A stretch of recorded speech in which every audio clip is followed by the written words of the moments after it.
human capital in thinking about the future of farming and innovation in this space. We have a very large and broad program of research, 27 graduate and undergraduate programs, approaching 600 degrees last academic year, and over 1,200 faculty and scientists working on campus. Placing that in a global perspective, I did some math a few years ago and recognizing the sort of 45th parallel where University of Minnesota and Minnesota generally sits, and that golden band you can see underneath, just in that one band alone is where half the world's global value of crop production takes place, which is sort of sobering to think about. So a pretty small footprint of the planet constitutes a large impact on global food security. And Minnesota sits firmly within that agroecological variability, and so I think that's key, as I mentioned, to leverage the variability that we have with respect to the agroecology in our state here. And we have a large focus on campus with respect to these grand challenges in the food and ag space. So food security and agricultural production is a key focus of the work we do, but also thinking about the changing invasive species landscape, both pest diseases and weeds and so forth, as climate changes is putting a lot of pressure on farmers here and elsewhere in the world. Thinking about renewable energy and stewarding water is a major concern for us, as it is for Zambia and other parts of the planet. Large forestry concerns in Minnesota, and the US Forest Service, along with the USDA and other federal agencies, have operations based here in the Twin Cities and on the St. Paul campus, and focusing on those areas. And a major role in the increase in precision agriculture, which I'll talk a little bit about today, and how we can rethink the juxtaposition of sort of conventional agricultural research with the opportunities that new digital and data science technologies provide for us. So intrinsically, agricultural scientists are sort of forward-looking, but I thought I'd just reflect a little bit on the past with respect to the capacity and the assets that we have here in Minnesota, which gives us a huge sort of location and historical comparative advantage in various areas of R&D. On the left there is a list of names, maybe one or two you might mention, might know, but not all of them. So the first three names are all folks who graduated from CFANS, and the last one is a colleague and friend of mine who spent basically his whole career here at the University of Minnesota, and possibly by dint of accident, but also probably by dint of the circumstances of the capacity of the university, these individuals had a huge impact on global agriculture. So George Harrar went on to become president of the Rockefeller Foundation, and he helped conceive the notion of the CGIAR in international research, and was president of the Rockefeller Foundation in 1970 when the CGIAR, the International Research System, was established, and the Ford and the Rockefeller Foundation bankrolled that effort. So he not only helped formulate the ideas, but he actually stepped in to help underwrite that international effort.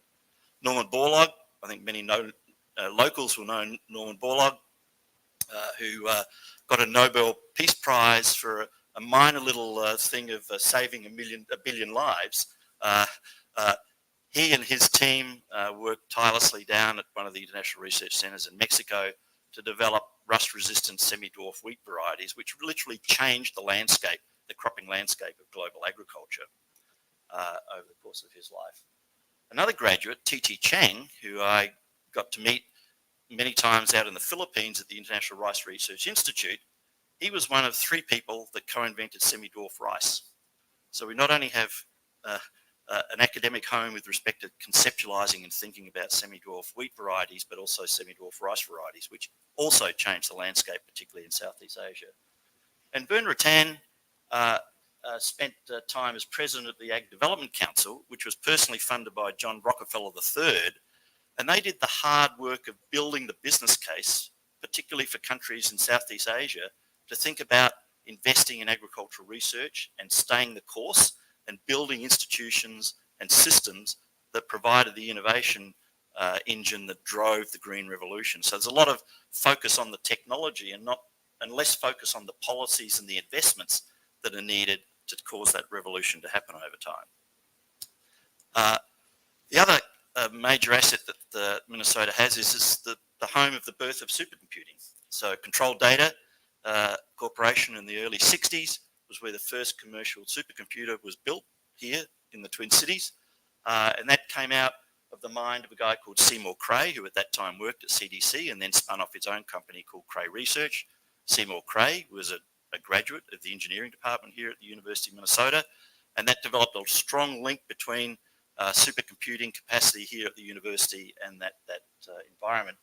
And that capacity has now been formalized in terms of the Minnesota Supercomputing Institute, which was established in 1981 and is home to one of the larger academic supercomputers here in the US.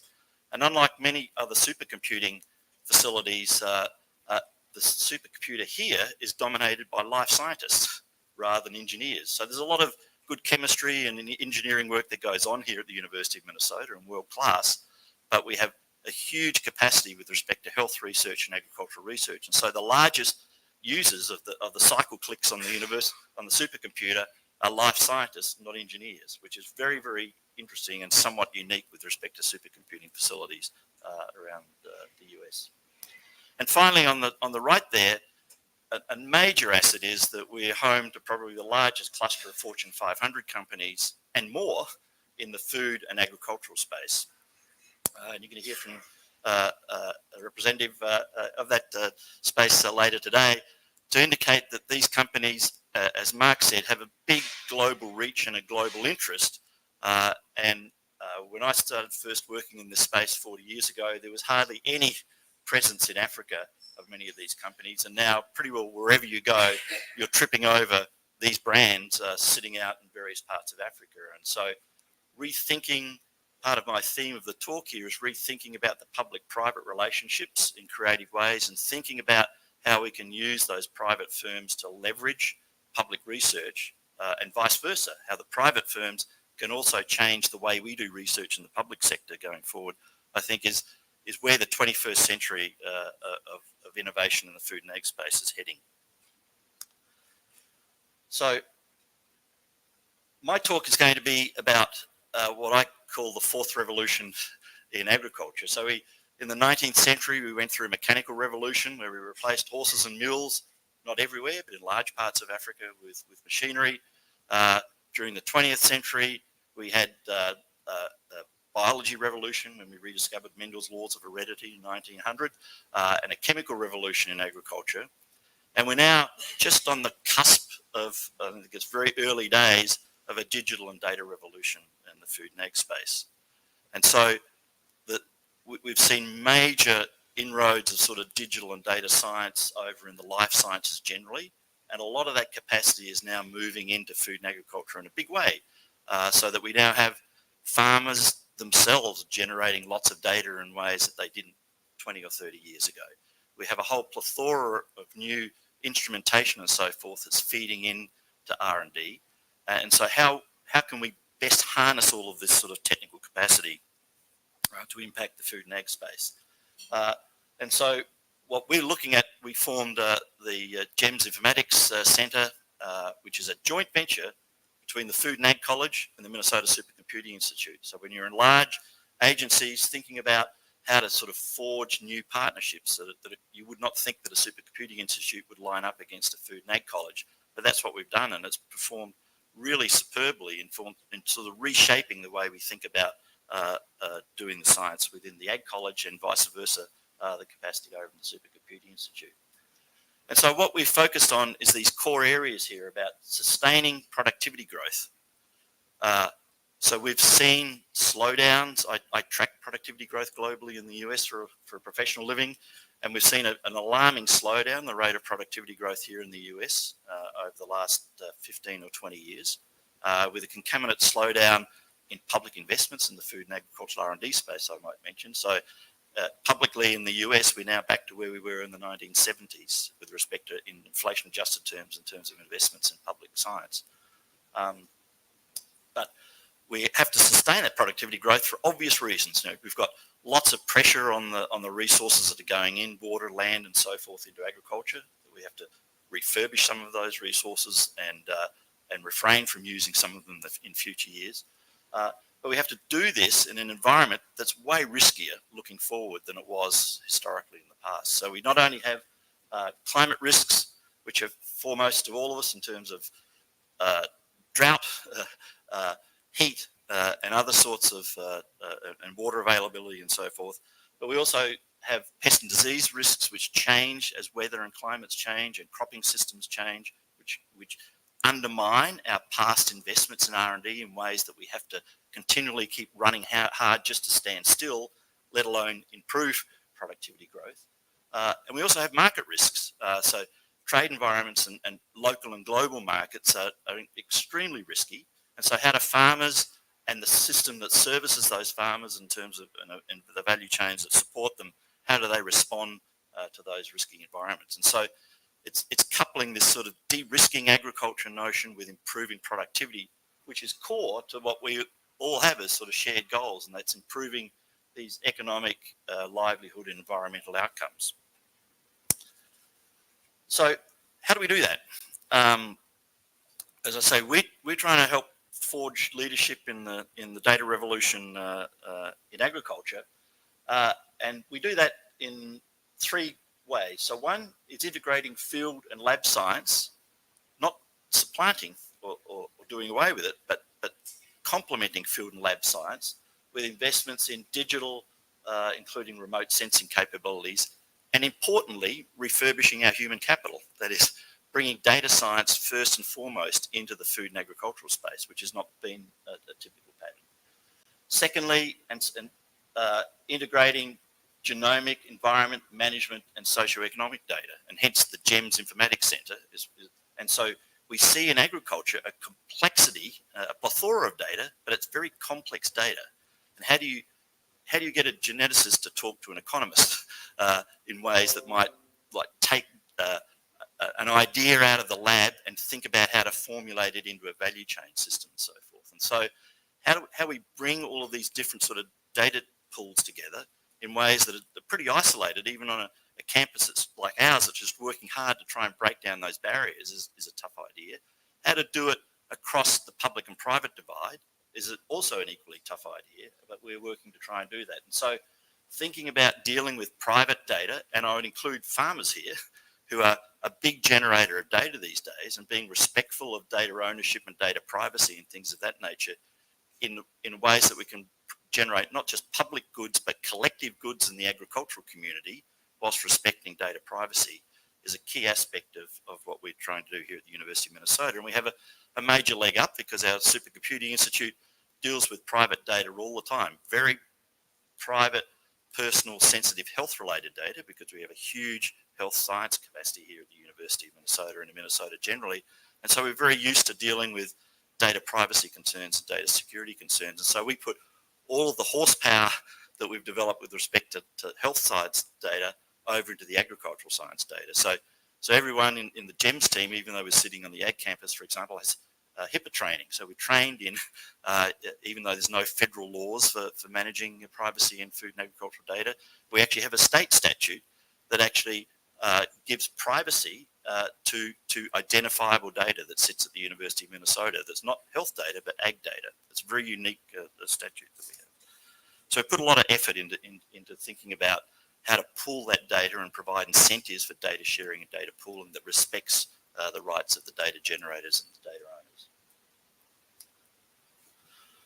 So I'm going to give you some concrete examples of how we bring this digital and data science and juxtapose it with the sort of more traditional and conventional types of science to leverage and accelerate innovation in the food and agricultural space. So the picture up here on the left is, I think I'm buried in there somewhere or other. It's a couple of years ago out in Zambia in southern Malawi at one of DAR's agricultural research stations out there. And we were setting up a GEMS weather station there.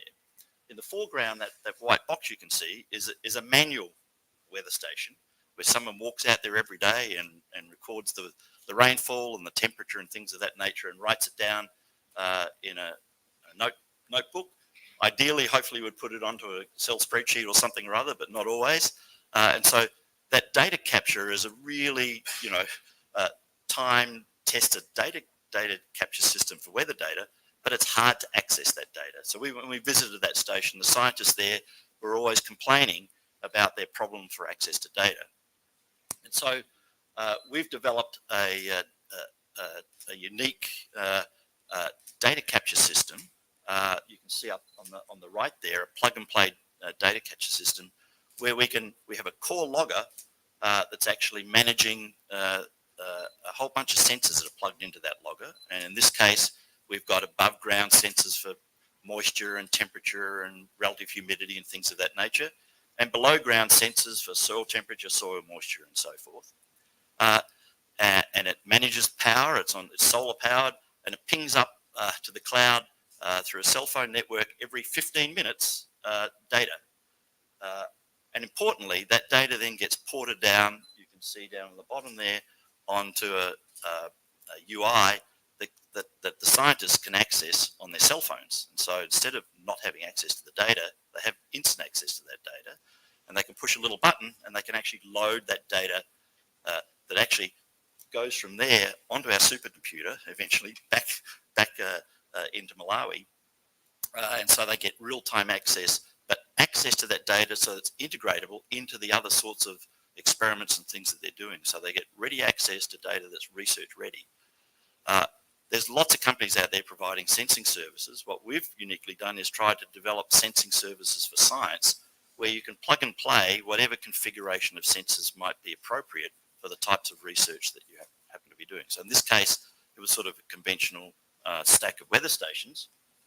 But just to give you an indication of the types of science that we're supporting off this very flexible digital and back-end data science platform, we're doing a lot of work here with soil conservation districts in Minnesota, particularly in the sandy areas of the state, which have a big water draw on underground water systems within Minnesota, on how to improve evapotranspiration modelling and sensing that feeds into those models to give smarter advice to irrigators with respect to the timing and the amount of water and so forth that they put in, whether we're getting locally calibrated evapotranspiration models specific to the particular crops that they're working for. So there's often a lot of systems in this space that have very generic sorts of systems, but getting more precision, localized and crop-focused precision into that informatics is key to improving water use efficiency, which is a huge sort of sustainability factor, and also is a major cost factor for farmers, because it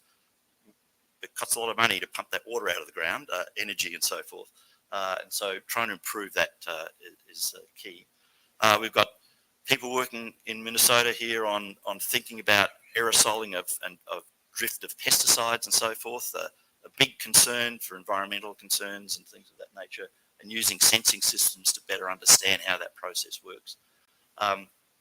Mesonets are simply a network of weather stations, for example, or any system, and how you can think about not just having individual sensors set up, but how you can think of them in a network fashion, so you can readily get access to all of that data and literally the click of a button is something we've spent a lot of work engineering out that capacity.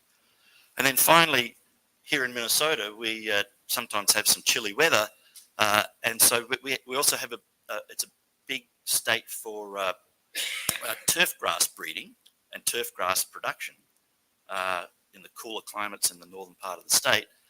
And so we just don't worry about what makes plants grow, but we worry about what kills plants. And so over winter, when you have snow cover and snow pack, that changes what's happening underneath that snow pack with respect to CO2 and O2 levels underground. And at multiple depths, we've got changing temperature and moisture availability, which has an effect on winter kill on turf grass. And so we actually have our sensors dotted at golf courses, would you believe, all across the US and in Canada and Europe and elsewhere, that are not only giving real-time information back to turf grass curators, but it's also feeding back into our turf grass breeding program to think about the genetics by environment relationship to improve their selection protocols with respect to turf grass. Our campus also has a long-standing strategic partnership with Stellenbosch University, particularly around the sort of informatics and data science space, but in building that out to sort of thinking about research capacity generally. And so our sensors are sitting out in Hort demonstration facilities and a huge new greenhouse facility that was recently built out at Stellenbosch. It's supporting forestry nursery and vineyard research out in Stellenbosch. So huge variations in terms of, if you think about sort of an agile deployment of technology into all different sorts of science, the same core capacity can service lots and lots of scientific endeavours. Switching gears, I know, folks have been talking about value chain, trying to shorten the value chains in African, but research generally. I just finished up some work with Venture 37 and Stellenbosch University late last year, which was some exploratory work in Malawi that we did over the last 3 years that covered a whole suite of things, not only the sensing work that I just described, but also thinking about how to bridge that gap between farm operations and markets. And when we went out there early on in the project as an ag economist by training, my first instinct was to look around at all of some World Bank, but other, some private sector market plans that have been put in place for Malawi to identify, looking forward, what people were projecting as being the sort of market development capacities within that country. Because part of this project was an effort to try and help Malawian agriculture diversify away from tobacco production and think about diversifying into other high value crops. And so you get these glossy reports, but they're glossy reports. And so they left me wanting, but I want to know about this, or I want to know about that, and what if. So we set about developing what we called a market segmentation tool, where we were recognizing, like in many other parts of Africa, including Zambia, smallholder production is a major part of the production systems in that country. But not all, and people blanketly go in and talk about a smallholder as being someone with less than choose your number, 0.5 hectares of farmland per smallholder. But not all smallholders are the same. And so they're quite different in terms of, say, their poverty status. They're quite different in terms of the amount of land and livestock assets that they have access to. So there actually are, non-trivial numbers of farmers that have farm holdings greater than 0.5 hectares, but they're still small operations. Some may have livestock assets, some don't. There may be smallholders who have more or less participation with respect to output and input markets. So they may be subsistence or semi-subsistence smallholders, or they actually may sell proportions of their existing surpluses onto local or perhaps regional markets. And they have more or less engagement with respect to input suppliers. So some use very little or no fertiliser and save their seeds and replant each year. Others are increasingly growing their capacity to bring in new seed or fertiliser or other inputs externally.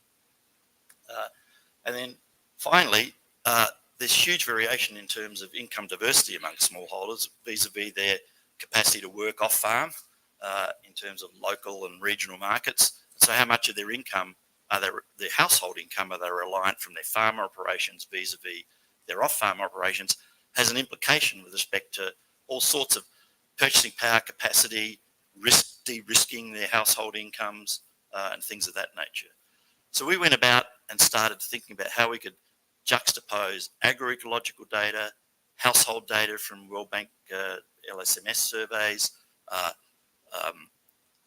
distance to market data, and things of that nature, to put in a live tool that we call this market segmentation tool, which had disaggregated data within Malawi, where you could ask questions that if you were coming to try and build out a value chain and supply source outputs for post farm production processing, for example, or target inputs into farmers, that whole agro-business community, how can we help improve the information that goes into those decisions in ways that goes way beyond just a glossy brochure and actually allows people to literally, in this case, on the fly, juxtapose and divvy up over 100 variables to think about how they might segment the market and think about, in this location, they're going after these particular smallholders for the types of interventions that they want to make in that market.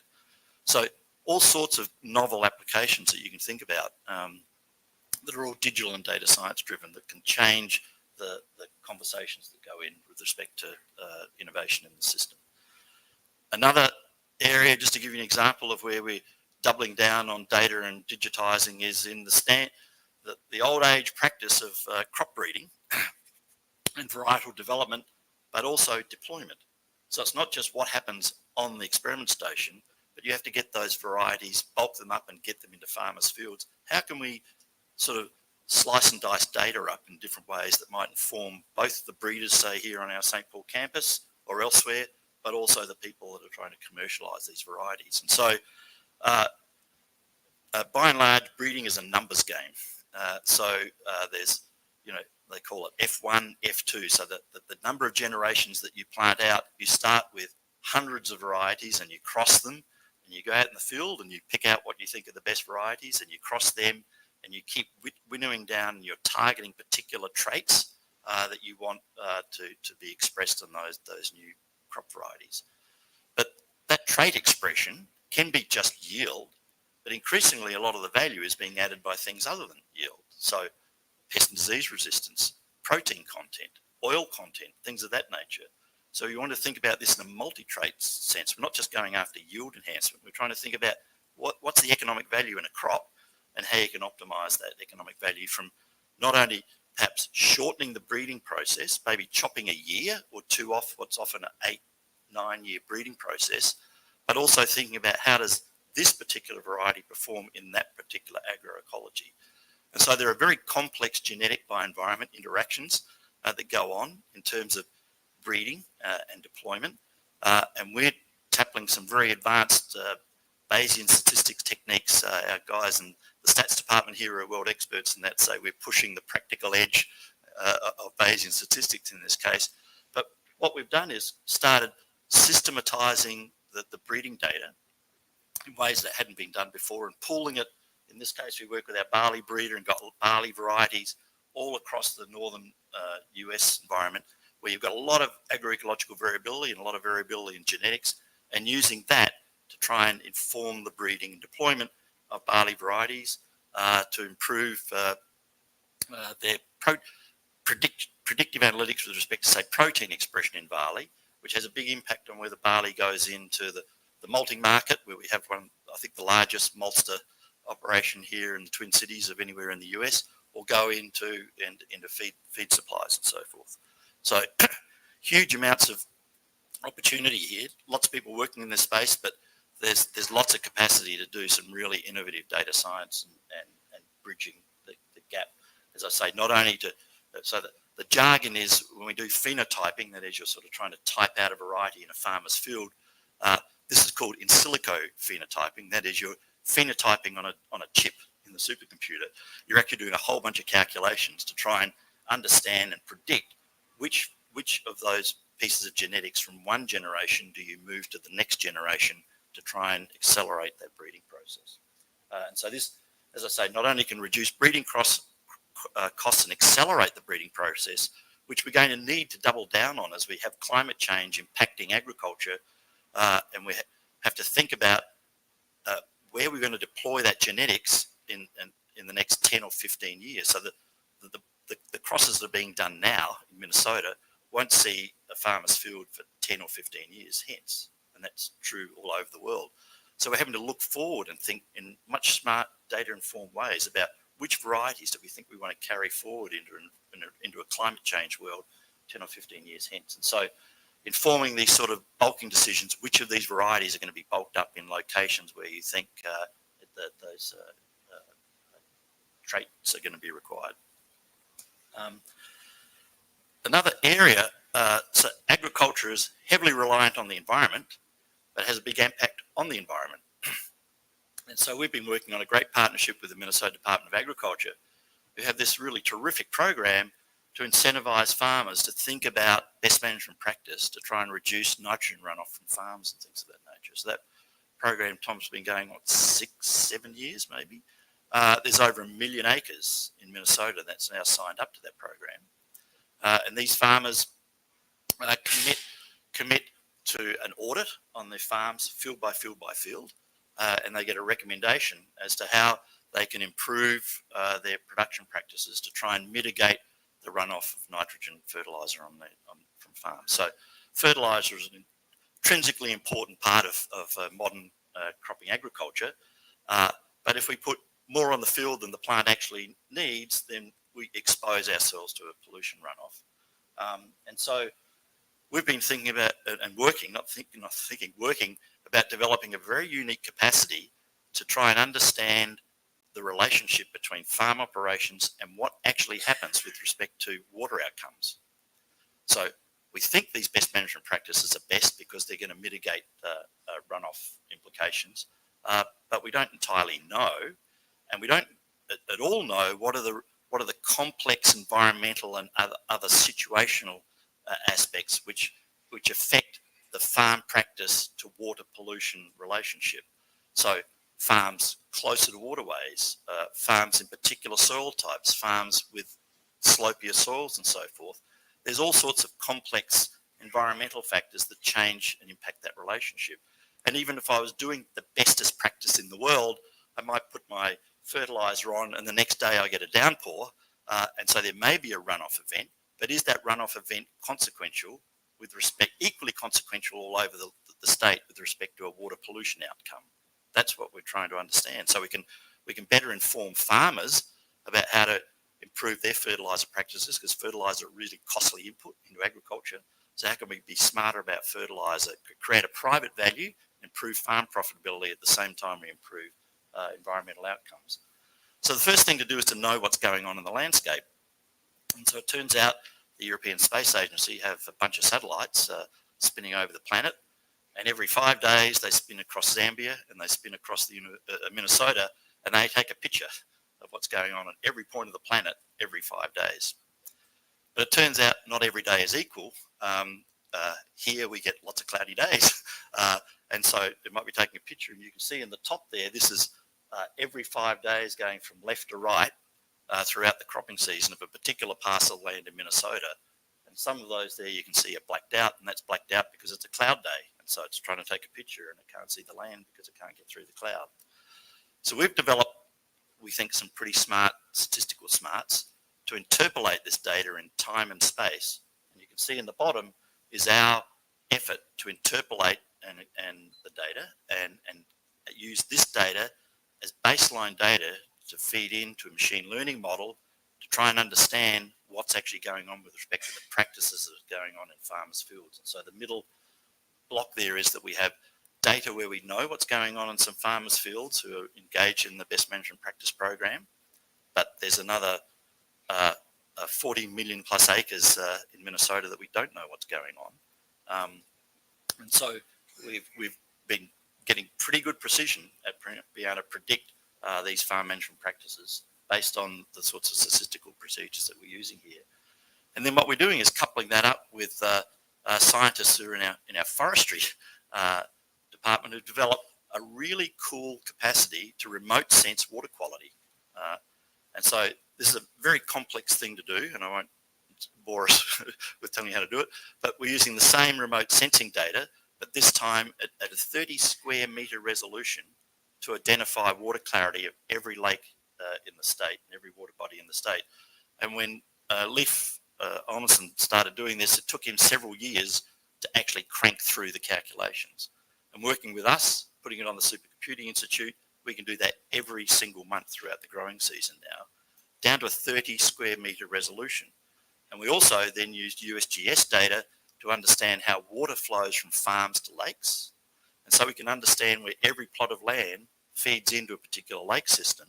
And so we can start to monitor how water clarity and other aspects are changing throughout the course of the cropping season. And we know that these farms feed into that end of that lake and these farms feed into another end of the lake. So even within the same lake system, we can start differentiating which areas of agriculture are associated with different parts of water quality. And so this closed loop system is very unique. I look around and so far don't see anyone near us in terms of competing on this. And it's been this fantastic relationship between the Department of Ag and the university to actually develop this capacity. So lots of work going on. I just want to finish on this keynote here is I track investments in food and ag for a living. It turns out when you think of food and ag R&D in the US, think about the health sciences. So now around 70% of all the investments in the food and ag space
interacting with us on science, where they're sharing data with us, and we're doing some really cool work to try and accelerate productivity in the crops that they're interested in.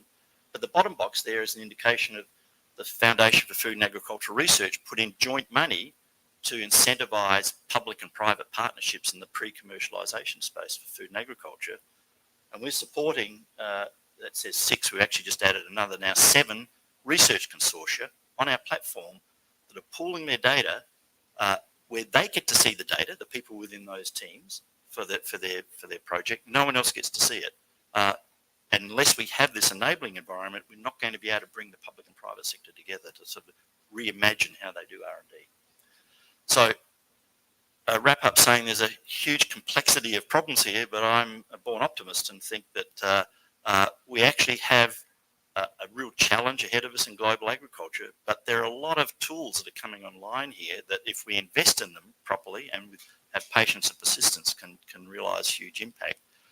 Just mention that the farm initiative here is a brand new initiative that Dean Brian Bohr, who sends his apologies for not being here this morning, but will be turning up later this morning and will be here this afternoon.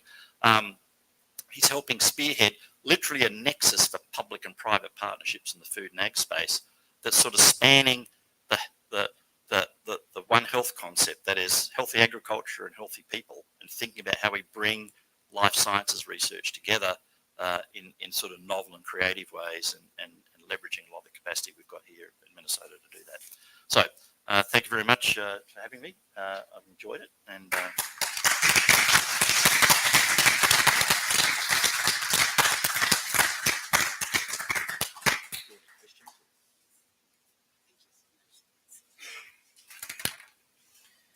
Thank you so much, Professor. At this point in time, we want to add 5 minutes if there are any questions for you before you leave.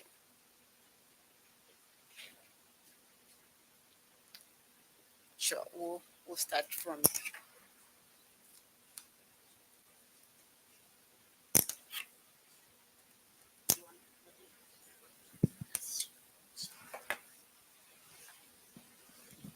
Thank you, Phil. Great presentation. Very intriguing in terms of what you're doing. A quick question. So I'll give an example. So we recently released 2 dwarf rain-fed wheat varieties, and it took us well over 10 years to develop them. So my question to you, listening to you and looking at the slide on variety development, is how can we in the global south benefit from some of these techniques and new novel approaches that you've developed, especially in variety development? So how can we be able to access either through leveraging on partnerships or either through benefiting, either through capacity building and so on and so forth? Thanks. Yep. We've been very deliberate in the work we've been doing within GEMS Informatics and trying to get to more of a programmatic rather than a project approach to what we're doing. So we've not been looking at just standing this up for our local breeders, but doing all the coding and the hard back end sort of pipeline development so that these tools and workflows are extensible to other locations. So more than happy to chat about a partnership, and it involves not just the sort of digital tools, but I think you hinted at, it involves sort of changing the way you do your science. So thinking about how you curate your data and thinking about often rehabilitating data and getting good metadata around it so that you get the sort of attributes that you need to feed into the modelling framework, and that requires sort of human capacity development and things of that nature. So we actually have a component called GEMS Learning where we've been starting to stand up a lot of online classes geared to people in the agricultural and environmental space to think about the data science problems that they might and challenges that they have. We've actually had folks from Africa and CIMMIT folks from Bhutan and India and people over the US and locally starting to take those programs. And so, yeah, more than happy to sort of think about, putting together some partnerships that you could think about how to take those tools and adapt them into your framework and stand them up and use them. And some of these tools are, we're an innovation team. Some are more or less advanced than others. I mean, the multi-trait predictor tools got to a reasonably good state now, but it's in about its third or fourth iteration, and may have to adapt to go into some other environments. But we've built them so that they're adaptable and can be extended into other applications.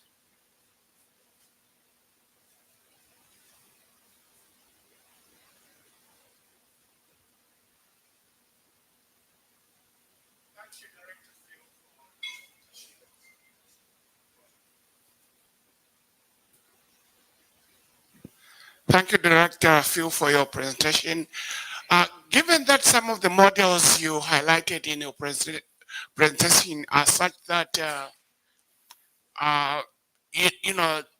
data is still being collected and the models are still learning that, do you have off-the-shelf agricultural solutions that a small farmer can readily use, which perhaps we might have licensed to some businesses out there, so that the small farmer can use them for better crop management practices?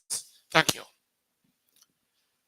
Yeah, we've looked hard at that, and there's a lot of farm-facing folks out there in here in the US, but also in Africa and elsewhere that are far better situated than us to actually service those. What we've been focusing on is sort of more at the innovation end of the spectrum, thinking about the inputs that farmers use and the practices that farmers use.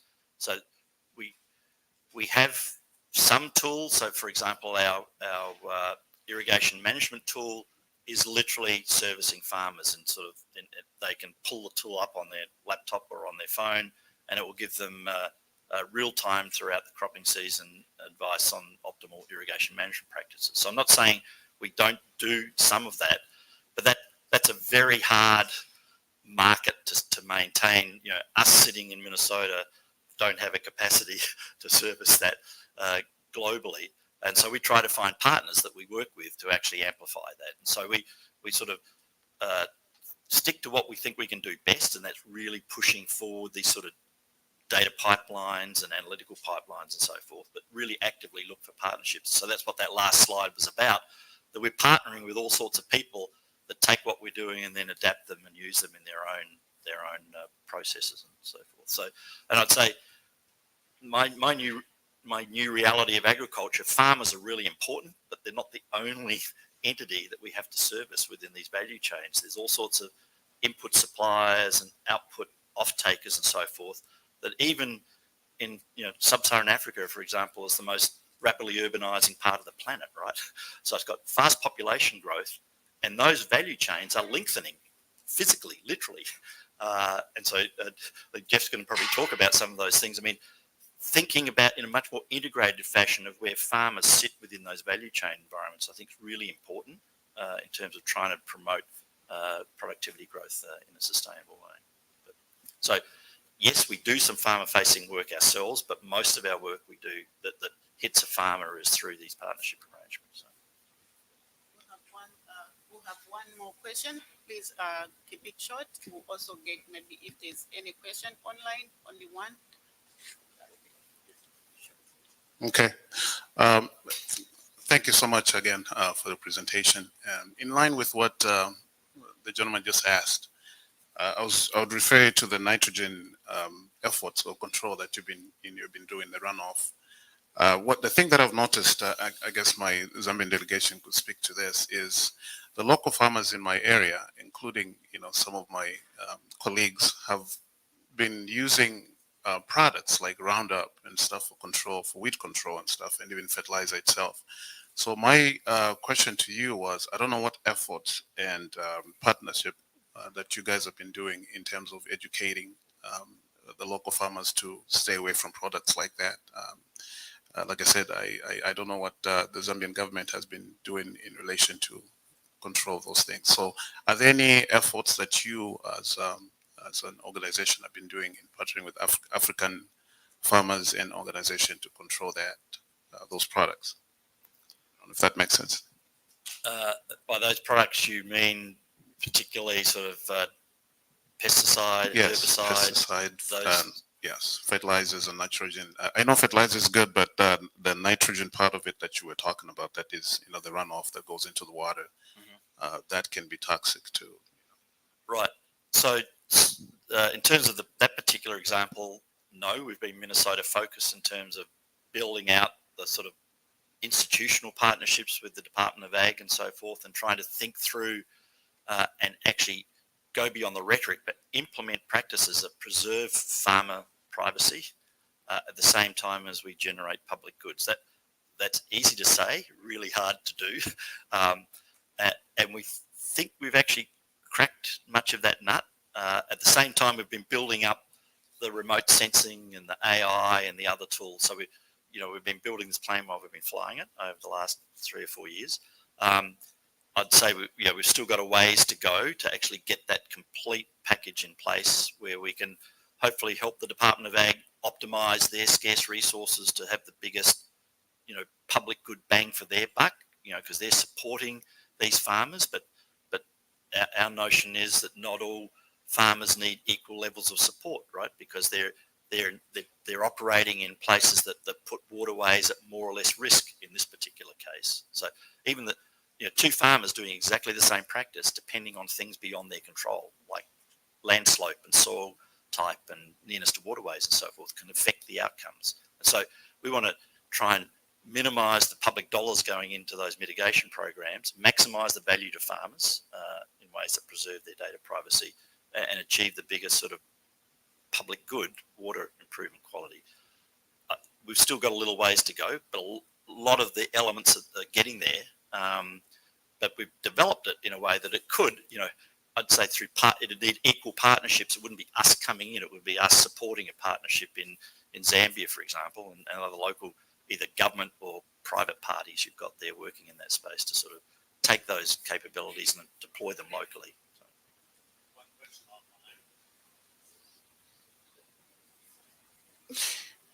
How are you helping small-scale farmers in the Southern Cone to improve their livestock genetics? I personally aren't doing, I'm an agricultural economist, so I'm not doing anything in the livestock genetic space. We do have a huge animal science capacity here on the Twin Cities campus, and there's a lot of work going on with respect to breed improvement, but also breed management, and again thinking about disease mitigation, disease management, which is a major problem here in Minnesota, as it is in any part of production agriculture. So I know colleagues in the animal science space who are working in projects around the world, although I'm personally not engaged in that. And so it is something that the university as a major player, this state is a leader in turkey production, beef and dairy cattle, poultry generally, not just turkeys, and not to mention swine, pig production. And so huge capacity here in both the private sector but also the university sector with respect to working in that space. So.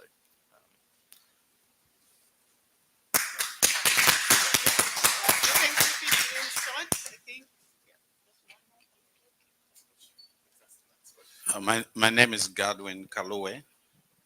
I have a question with regard to the permission of agriculture products. Maybe I should put it in context. Last year when I was coming from Zambia, I brought 10 choice mangoes. I wanted my family to test the real mango. It was so good. But when I got at the airport in Chicago, they told me that, no, you can't bring it in. I almost shed tears as I watched my mango being left at the airport. But I was told that the Food and Drug Administration have laws that do not allow seed and fruits and stuff like that to come in. So I was begin to think that is anybody doing anything so that we can be able to break through, so we can have our products, come to the States, and so you can begin to eat the real mango, uh, you know. And they told me that, oh, in order to bring this, you have to peel it. We don't want the seed. Put it in a jar and come uh, with it. So that's my question. What can we do to be able to bring products like agricultural products? We want to trade. We want to bring things like that. Yeah, I think it's a complex answer, and particularly I come from Australia, where you can't bring anything into that country. As an island nation, they just don't let you bring in anything other than yourself. So, I mean, biosecurity concerns are real. Let me point out. So moving agricultural products around the planet carries with it significant risks. I talked about market risk up there. That's one aspect of market risk that has to be managed. And so getting smarter about that is there are opportunities for doing that. So thinking about, there's a major concern around, say, pest and disease risks that may be imported, and thinking about, but not all parts of the agricultural planet are equally risky. And so we actually have a significant amount of work goes on, both here in the US, but also thinking globally about risk exposure with respect to key pest and disease risks around food and agricultural crops. And so thinking about how you might segment markets in ways that are more or less risky to be more refined in terms of how you manage the transfer of agricultural material around the planet is something where I think there's a lot of payoff from. And certainly, there's a lot of data being collected by the private sector in this regard, and particularly by insurance underwriters and things of that nature. And I've engaged with a few of those folks, and some of that's pretty crude. They're not aware of the agricultural aspects of the risk and how that relates to the market risks. And so I think there's a lot more that can be done in terms of sort of data-driven and data science-driven ways to sort of de-risk those aspects to try and improve the trade prospects. But I think, it is the reason those regulations are there is because it's a legitimate concern that there are biosecurity risks. There are key examples of material that's being brought into the US or elsewhere that's caused all sorts of chaos and costly chaos in agriculture that we want to try and avoid. But at the same time, you're trying to balance off what you pointed out, the sort of market access capabilities of international trade. So, Thank you so much. Thank you so much. That was so insightful and great presentation. We thank you. At this particular time, ladies and gentlemen, allow me to introduce our ambassador, Chamba Kanyama, who is our next speaker. Chamba Kanyama was appointed Ambassador of the Republic of Zambia to the United States in February 2023 and took up appointment in May the same year. He previously worked at Submiller Zambia,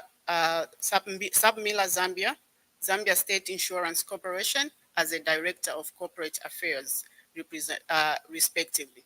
He also serves as a Director General of the Zambia National Broadcasting Corporation before joining the National Monetary Fund in Washington, D.C. as a communication advisor. He is a graduate of the University of Zambia, bachelor's in mass communication and economics, a master's in development finance from University of Reading, UK, as a Sheving scholar. He recently earned his PhD. In management from University of Central Nicaragua. He is an author of 3 books, a fellow of various professional bodies, and a corporate governance specialist. Ladies and gentlemen, Welcome, Ambassador Chamba Kanyama.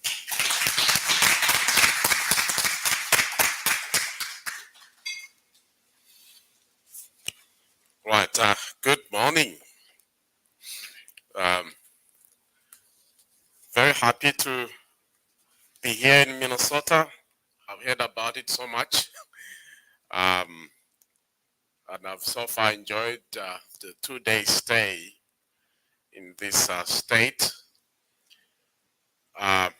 I definitely recognize and appreciate the welcome received from Commissioner Tom Peterson yesterday with your team. That was excellent. I actually told Betty that after this meeting now, my overall satisfaction about how things have gone, I'm happy to go back now. And we have done our mission. That was really good. Thank you. We have Farmers Union representative here, the president, I'm sure.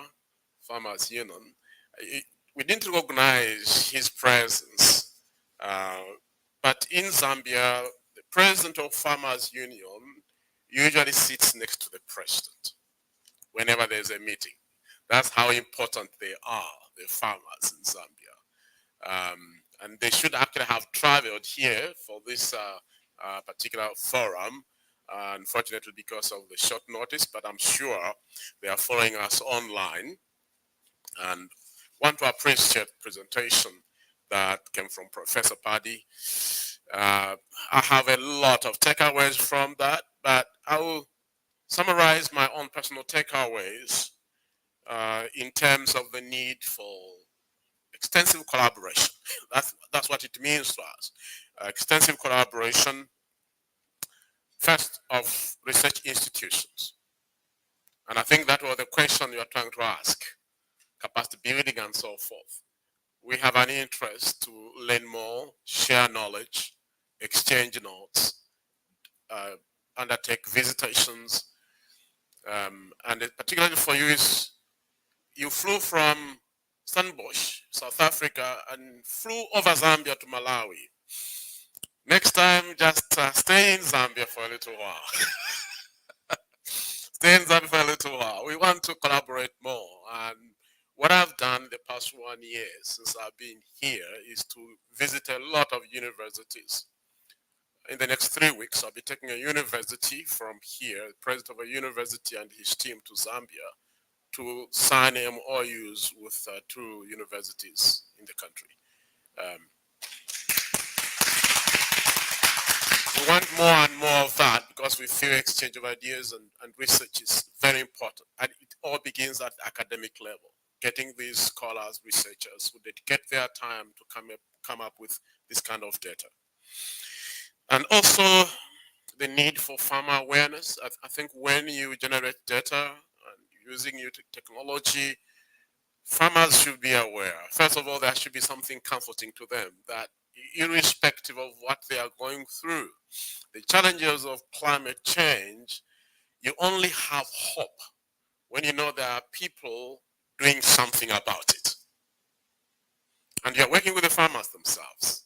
But the farmers need that awareness that something is happening to solve the problems that they're encountering. And at the same time, whenever the data is released, it's the farmers who consume it, who use it. So the level of awareness, again, is very important. I'm hearing that Zambia, just from what you Zambian team said now, something has been going on for 10 years now in terms of researching. Is it researching on drought resistant seed? Is it what I heard just now? I know a few farmers are aware about it, but it's really comforting when we know something like that is happening and we need to get that communicated as much as possible. It also calls for policy change. So when you are in the laboratory, going into the field, collecting your data and going through everything that we are doing using technology, the regulators must not be left behind, must always be up to date with what science is doing. Because at the end of the day, to implement some of this will require policy support. The policy support from Commission, Department of Agriculture, our own departments of agriculture, so that there is no impediments to implementation. We always say that science is always ahead of everything else. But when you work together at the very beginning, regulations begin to be put in place so that by the time you have tested and ready to roll out, whether it's commercialization of that information, whatever, the regulation and policy framework is already in place. So these are some of the things I took out. But another bigger thing, and this is within the context of the Zambian environment, is the need for mindset change. I come from a rural area that in the 1970s is called Chikankata. Chikankata is about 120 kilometers from Lusaka, the head capital city. In the 1970s, Chikankata produced so much corn that the Chikankata area of hardly 50,000 people could feed the entire country of Zambia at the time, 6 million people. It could feed the whole country, just production from that area, because everybody was in farming. I was born on a farm, not in a hospital myself. My mother gave birth to me on a farm. So that's why I love farming. But it signifies one thing, that over the years, Chikankata's production of corn has reduced significantly. But people have not changed in the way they do things. They still cultivate the way they cultivated in the 1970s. Despite the changes in the climate, the soils, and everything else, we have cut down all trees, we have invaded the land, and so output is almost zero this year. So mindset change, to accept new technology, to accept new ways of doing things, we also have to begin to think that I cannot do the same thing I did 50 years ago and expect higher, better results. We have to change the way we do things. And that's why we have asked our Zambian farmers to follow us online, to learn from us, as you make your presentations. I have a very long speech which I won't read for the simple reason that I will be able to, one, share as we get on stage at some point today, and then I'll also be able to share to Commissioner and other team members so that you have an actual copy of what we have put.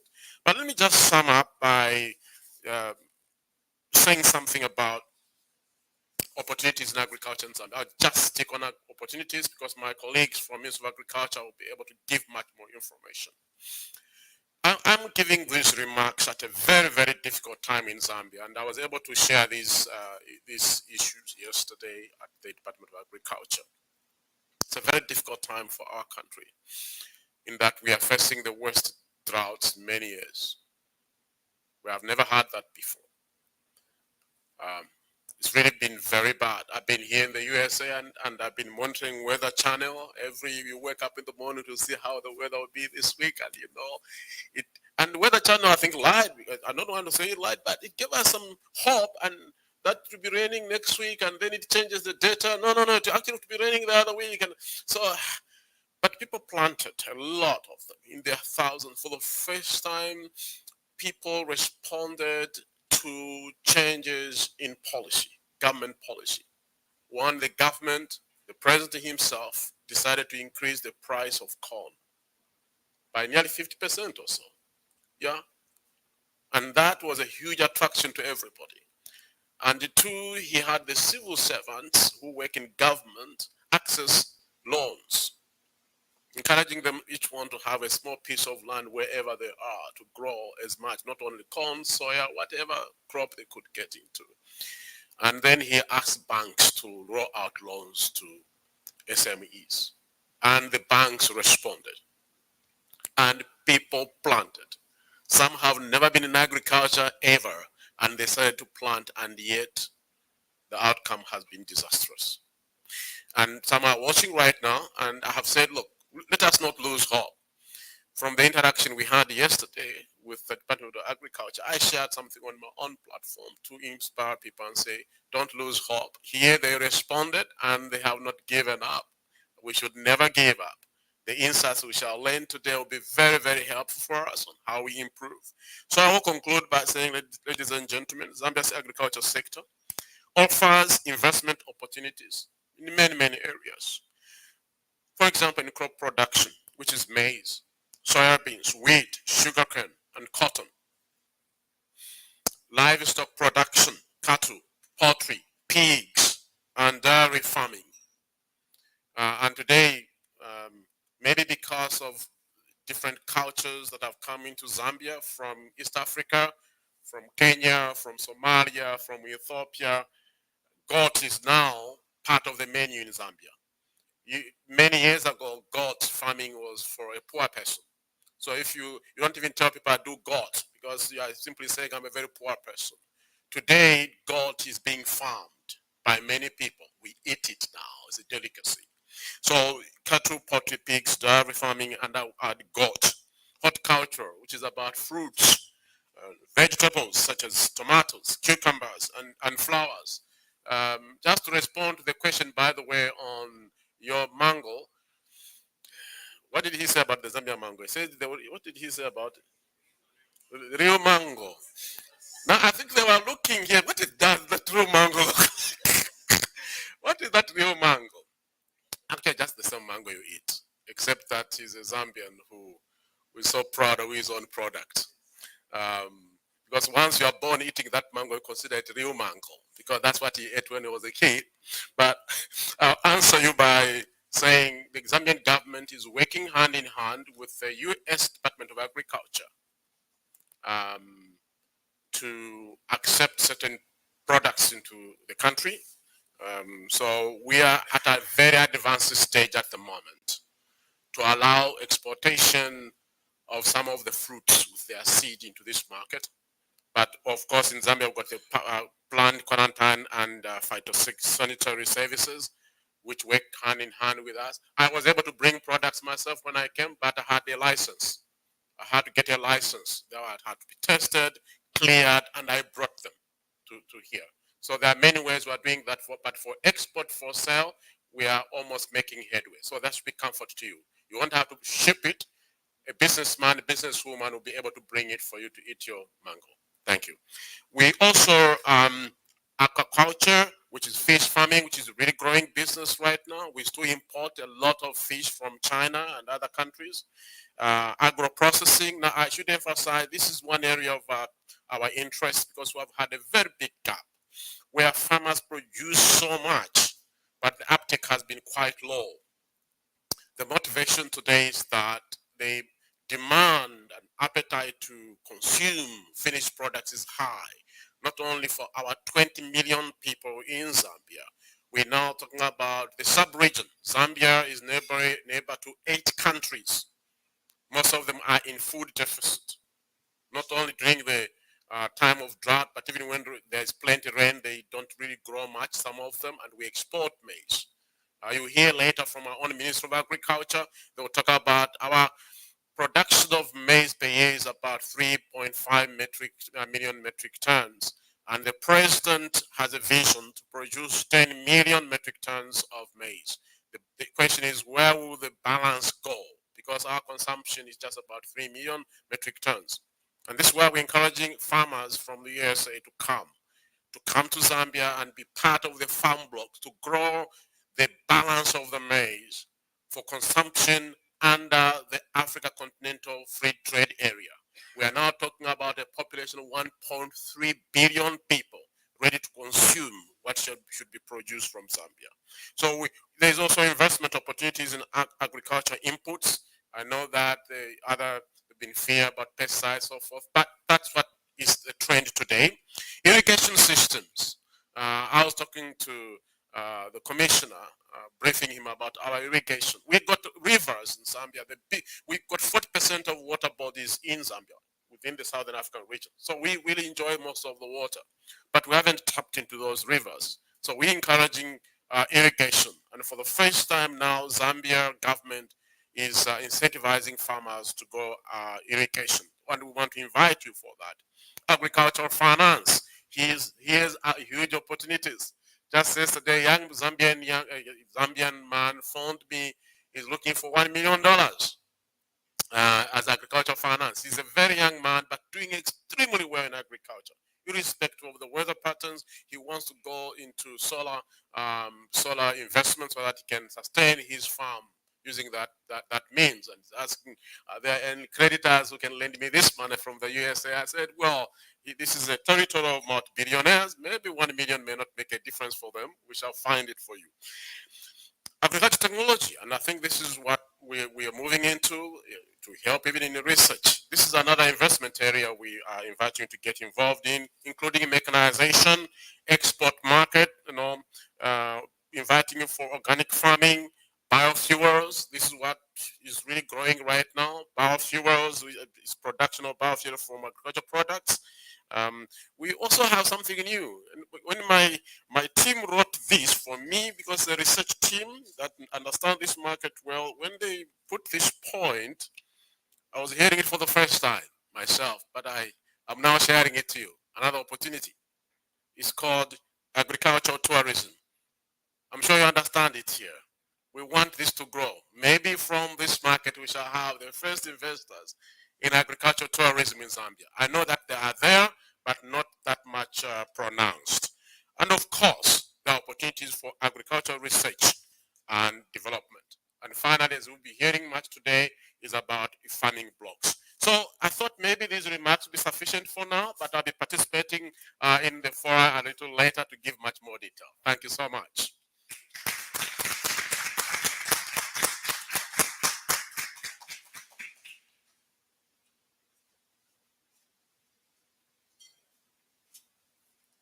Your Excellency, I need to get my wife to change our tourism plans very soon.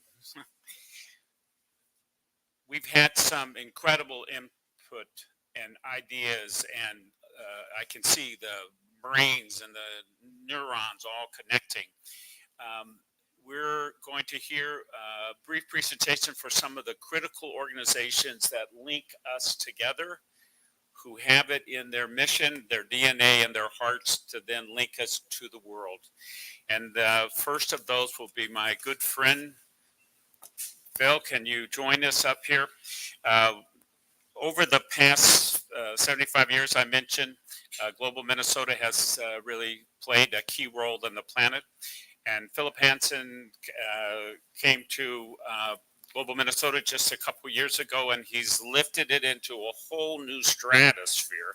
Makes me super excited to bring him to the podium to describe how we can take today and take it into the future. Thank you, Phil. So I think we have a PowerPoint. Just give it a minute here. I'm keenly aware of the fact that I have a little pressure on me here because I'm following my predecessor, Mark, who had my position before me, and Secretary of State.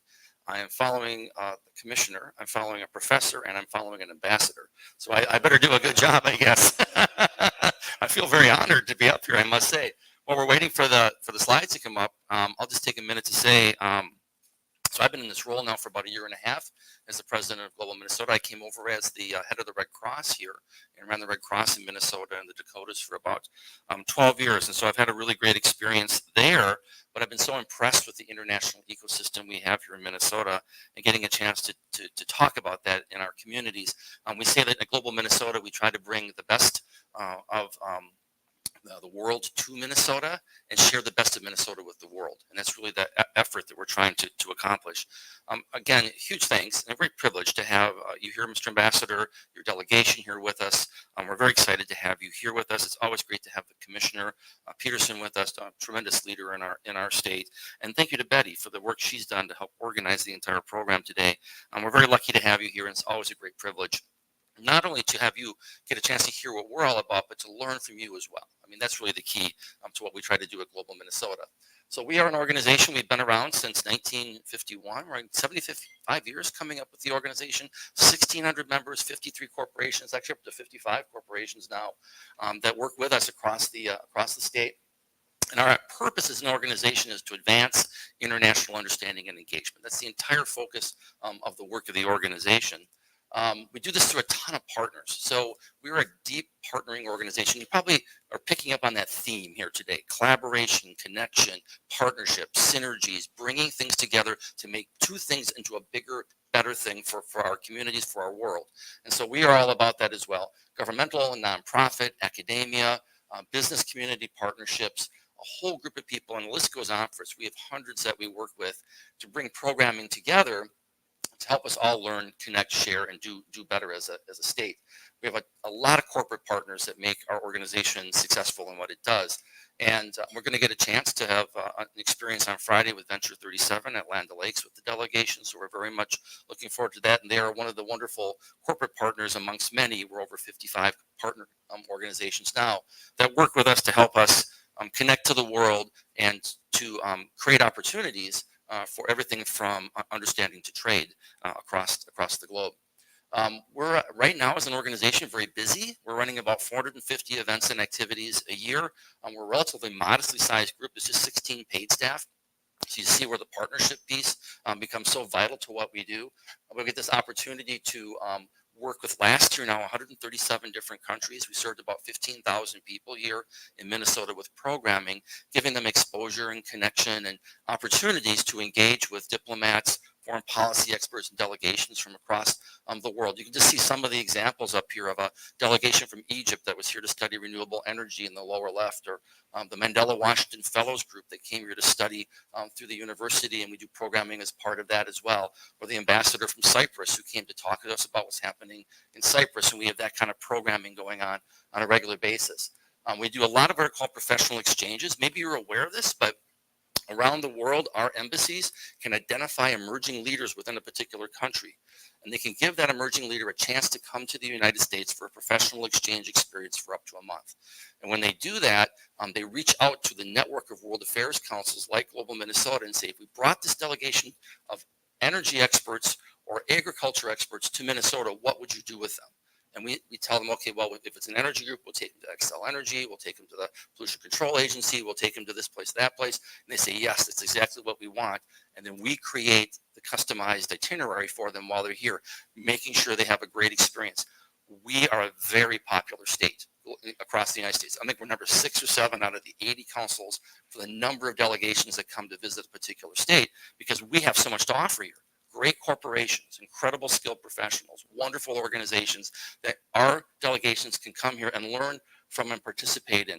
We have a lot of global health programming that comes here, infectious disease programming, medical device programming that we bring here. And so many, we had 50 delegations last year, again, from about 130 countries, 350 visitors coming here to learn from Minnesota. You can get a sense of some of the different topics that we cover in the professional exchanges, everything from urban agriculture to social entrepreneurship, to science and technology. These are all topics that these delegations come from countries all over the world. Sometimes it's one country the group comes from. Sometimes the delegations will be made up of 20 countries, and we'll bring people together to learn, to share, to connect, and to grow together in their learning about our world. Then our World Affairs programming piece, we do this on a regular basis as well. We have visiting diplomats. So if you were with us 2 weeks ago, Fiona Hill was here. We did a series of programs with Fiona Hill or Ambassador Yovanovich. We do foreign policy experts. Next week, we'll have the ambassador from Uzbekistan here with us, and we'll be doing a program with his delegation as well. So we have these experts that come from around the world. And then we build programs and opportunities for them to share with us. Sometimes they'll do big public programs, sometimes with our business community, sometimes with our schools, depending on what their interest is and who they'd like to share with. So we're always developing these programs. We do Women's Leadership Initiative programs for global women leaders. We do Young Leaders Initiatives. We just had the Young Leaders of the Americas Initiative, young leaders from the Caribbean, South America here, embedded in green corporations, learning about them and taking that understanding and growing that they've gotten back to their home countries again. And we even have a dinner events that we do called Culture Through Cuisine. We also have this set of programs that we do around the state of Minnesota called the Great Decisions Program. We have 30 locations in Minnesota where these 8 topics that you see on the lower left there are being covered for people to have long-form conversations about important global issues. We provide the experts, and then people get a chance to have an exchange and ask a series of questions about that topic. We have a lot of children's programming in Global Minnesota as well. We have programming in our grade schools where we actually train, like the young woman from Fiji up here, we train international students to go into the schools and talk about their home countries, sometimes giving youngsters the first exposure they have to a particular country in the world. And they're going to be asking questions like, well, what do you have for lunch? What kind of clothes do you wear? And that kind of thing. But it's things that help kids understand a country and its people much better. And we also have a big academic World Quest competition, which is an international trivia competition. Our winner goes on to national competition in DC. We do programs for the adults like that as well, programming across the state for those that want to get involved in those kind of competitions. And back to our roots, as Mark said, we started out as an organization that was designed to create an opportunity when international students came here to have more of an experience than just sort of going to the dorm room, going to the classroom, and never learning anything about our country.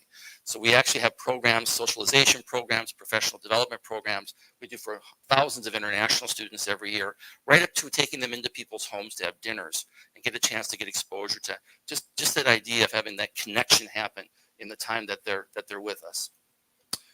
We have a very large international business piece to the work that we provide every day. So we do a series on business roundtables, things like de-risking business to China or understanding artificial intelligence and what it means to the world. So we'll do programming around that. You can see a water resiliency program that we did at Cargill just recently.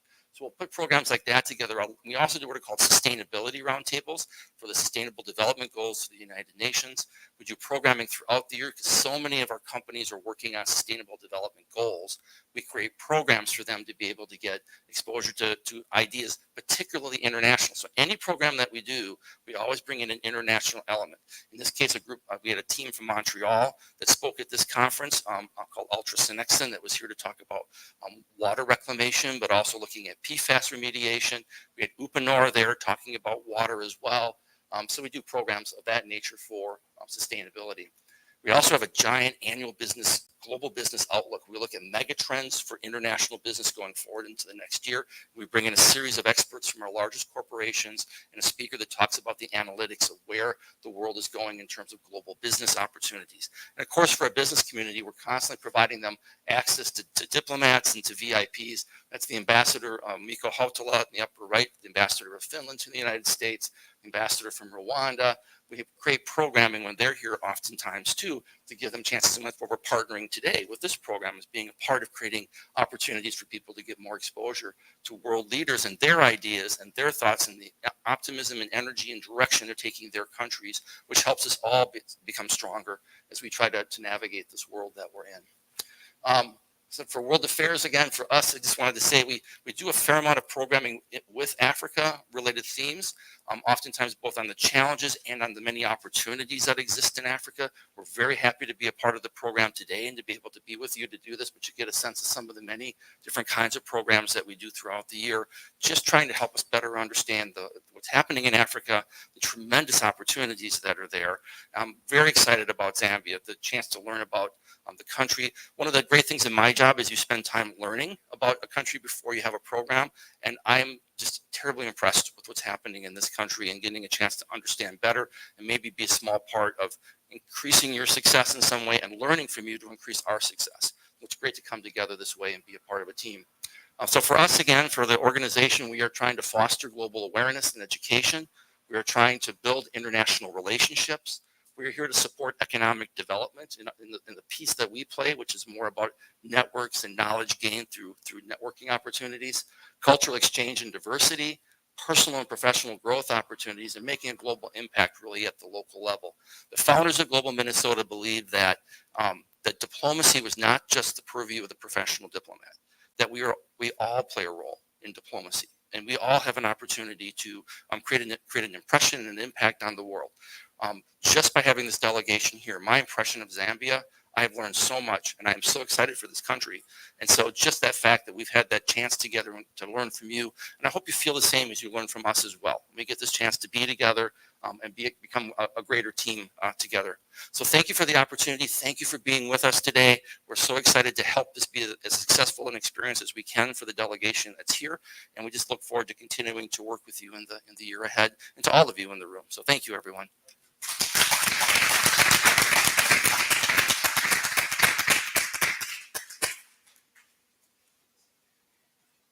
Thank you so much, Phil. I'll ask, maybe there's one question for you before you, is there a question for him? Okay, I think we are good. Also acknowledge that our leader of the Horn of Africa Studies, Muhammad Ismail, is with us today as well. And we're excited. We're partnering with him on a project coming up in June, their international summit. So we're really looking forward to that. So it's exciting to see you here today as well. Thank you, Muhammad, indeed. Oh, we have a question. It's not a question. It's just a recommendation for the ambassador from Zambia to return to Minnesota for an event with Global Minnesota and our larger community. Thank you so much, Global Minnesota, for the work that you do. You do such an incredible job. I've attended one of the events, I think sometime last year when I came for a visit in Minnesota. It was so incredible. I was invited by Magritte to that event. It was amazing. And I think my ambassador will be very happy to attend one of your events. Thank you so much for that invitation. At this point in time, I'm going to introduce our next speaker, who is so amazing. Your Excellency, you may note that the first time when I met the next speaker, Jeff, on a coffee meeting, I was surprised that he was speaking Nyanja. He was speaking Nyanja. He has so much knowledge about agriculture, food in Zambia. He spent quite a good time in Zambia. They are doing such an incredible job. Jeff Dykestra is CEO and founder of Partners in Food Solutions. They have done so much work in Zambia, and we are honored today, Jeff, to have you as our guest speaker and speak to us, speak to the farmers online in Zambia. They are listening to you, and we want to know exactly what you have been doing in Zambia and see how you can still increase that and build more of those companies. Let's welcome.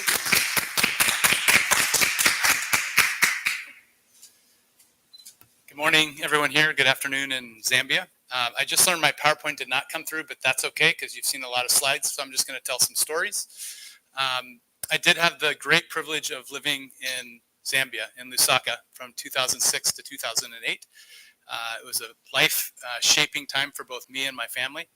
I asked my kids if I should start off today by singing the Zambian national anthem solo, and they resoundingly said no, but I could do it. I could do it. Okay, great. Okay, great. So a couple stories that came to mind as I was listening. I had a short experience as a farmer in Zambia. I was convinced by a Zambian friend to go in with him and become a cabbage farmer on the outskirts of Lusaka. And I learned that growing in Zambia was very easy when there's rain. And we grew this beautiful field of cabbages, and for my American friends, the biggest cabbages you've ever seen, like big green cabbages. And I was so proud of my first farming endeavor. But I learned a hard lesson. Greg Page, the former CEO of Cargill, one of the companies that was talked about earlier, based here in Minnesota, once said, a farmer without a market is a gardener. A farmer without a market is a gardener. I was a cabbage gardener. We did not have a market. We did feed a lot of school kids on the outskirts of Lusaka, but I sold maybe 10% of those cabbages and lost money. So that was my first seed that was planted for what became the organization that I'm now leading, Partners in Food Solutions. Another one that I had forgotten until our mango friend told his story. One time during mango season, I was driving in Eastern Province and mangoes were ripe, and I saw a kid who's probably now a young adult sitting under the mango tree, drenched in mango, had eaten every last mango he could eat, and there were hundreds of mangoes on the ground that the bugs were already starting to eat. And planted a seed for me of what happens to those mangoes, the ones that the kids in the village can't eat at once. They go bad. So those were a couple experiences as I was finishing my time in Zambia. I was visited by a friend who was an officer at General Mills, another one of our Minnesota food companies. And he said to me, hey, we have a new CEO, Ken Powell, who wants to find a way to engage here on the continent, to use General Mills' know-how and expertise to make an impact. And I think a couple of those experiences that I just shared had begun to shape some of my thinking. And General Mills' impulse was to try to help farmers. But I was able to help them see that, one, there were a lot of organizations that could do that, and were doing that quite well. But what about downstream? What about the food companies that were buying the crops of smallholder farmers and turning those into something that could be eaten? So that's what we began. PowerPoint just in time. So this is our start. We have a very Zambian and African start. Ken Powell is the gentleman I mentioned on the right, CEO at General Mills, had just become CEO. He goes to the World Economic Forum in Davos, Switzerland, and he gets a tap on his shoulder, and he hears in this deep baritone voice, "Hello, Mr. Minnesota." And it's the gentleman on the left who all of you recognize, Kofi Annan. For those who don't know this, he went to university right here in Minnesota at Macalester. And so he knew of General Mills, and he struck up this conversation with Ken and challenged him to find a way to engage Africa as a food company. So that's what Ken brought back to Minnesota. One of his officers was my friend that visited me in Lusaka. And so again, global Minnesota, the connections happen, right? So my friend says, hey, Ken wants to find a way to engage. You've been living here. I used to work at Cargill. Could you help us find a way to do something?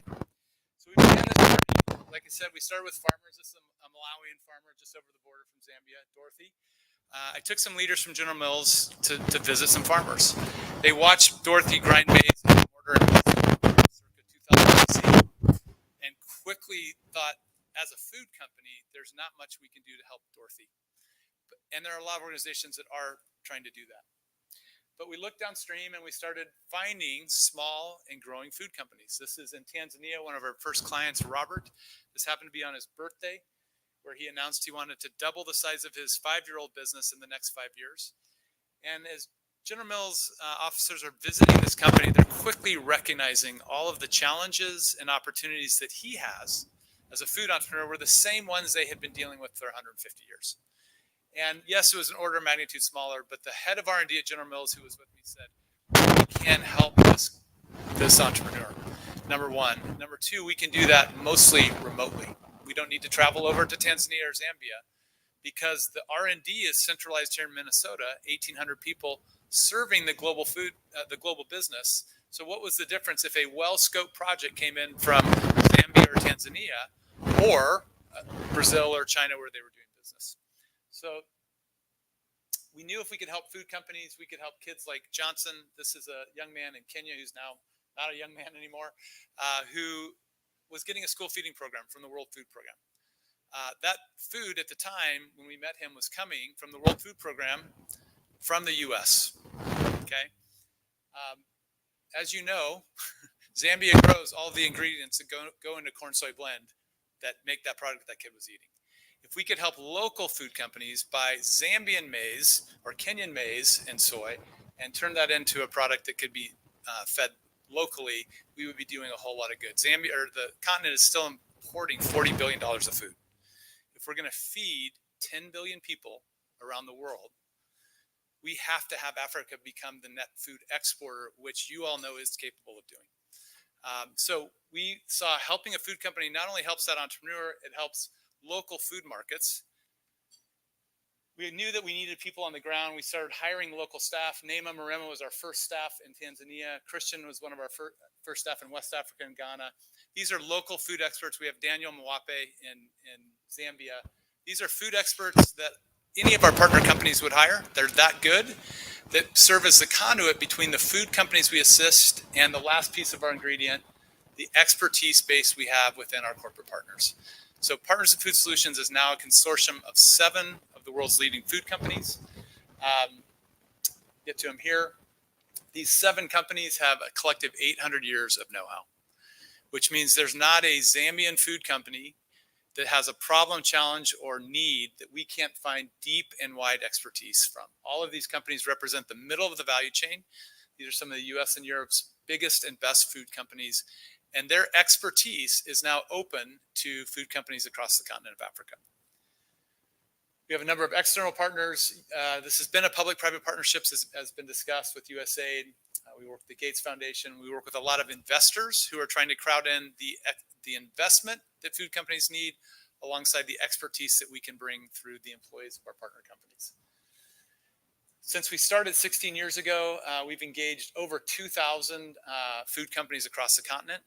In Zambia, the latest numbers, I think we're up to 60, 70 companies that we've worked with there.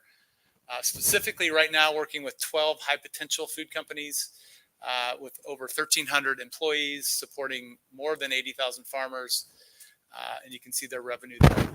So the kind of projects that we work on with these companies are things like new product development, quality, plant design and layout. Essentially any function a food company would face, we're tapping into the expertise from our corporate partners. We work across value chains. You can see all of them here. Again, because of the depth and breadth of our corporate partners, we can bring a lot of different value chain expertise into the mix. Couple success stories. Our very first client of those 2,300 food companies across Africa that we've worked with, our very first client was Zambian. All of you have probably eaten It's Wild products, peanut butter, rice, corn soy blend. Kamako is the parent company there. We first started working with them over 16 years ago, have continued to work with them all this time because they've kept getting better and better and better. When we first started working with them, they were sourcing from about 5,000 farmers. Today, sourcing from over 100,000 farmers, all of them surrounding the very important wildlife areas of South Luangwa. So win-win-win, creating markets for farmers, creating local Zambian products, and in this case, helping wildlife because many of those farmers were making a living poaching before Kamako showed up. So this is the kind of companies that we work with and how that works backwards to another one that you're familiar with, Monica Sonda, Java Noodles. We just launched a new product last week. Monica is actually on our board. She's our Zambian board representative, doing an amazing job for those in the U.S. She's also the chairman of the board of Zambeef, which is the Cargill of Zambia. Very talented entrepreneur. We have worked with her to formulate new products, improve the quality, provide apprentices from the University of Zambia, graduates, technical people that we help hire, place them in her business, cost share that, and then mentor and train those apprenticeships. So those are just a couple of our Zambian companies that we're proud of having been able to work with. I'll pause there, see if there's any questions, but truly a privilege to have you. Love your country. It's shaped my family, and great to have you with us today. Thank you.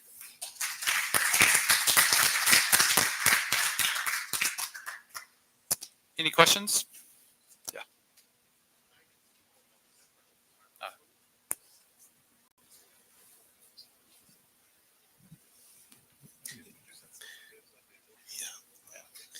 Thanks, Jeff. My name is Ndashe Kapulu from Ministry of Agriculture in Zambia. So great presentation and great work you're doing in terms of trying to promote value addition, processing. I think that's one of the key things, that will create dividends for local producers. Case in point, I think for Kamako, in terms of the work, I think that Kamako has done. Notably, I think I would like to highlight the fact that Kamako actually does benefit from some of the work that the government is doing in terms of breeding. So they use some of the groundnut varieties, that we've developed at our research station in the eastern part of Zambia, and promote those varieties, among smallholder farmers. I think including soybean. Yep. So I think it's great to see the impact, that R&D and private sector interventions can do insofar as creating impact at local level. So I think that was just my little comment. Wonderful. Thank you. Yeah. Anything else? All right. So como convir?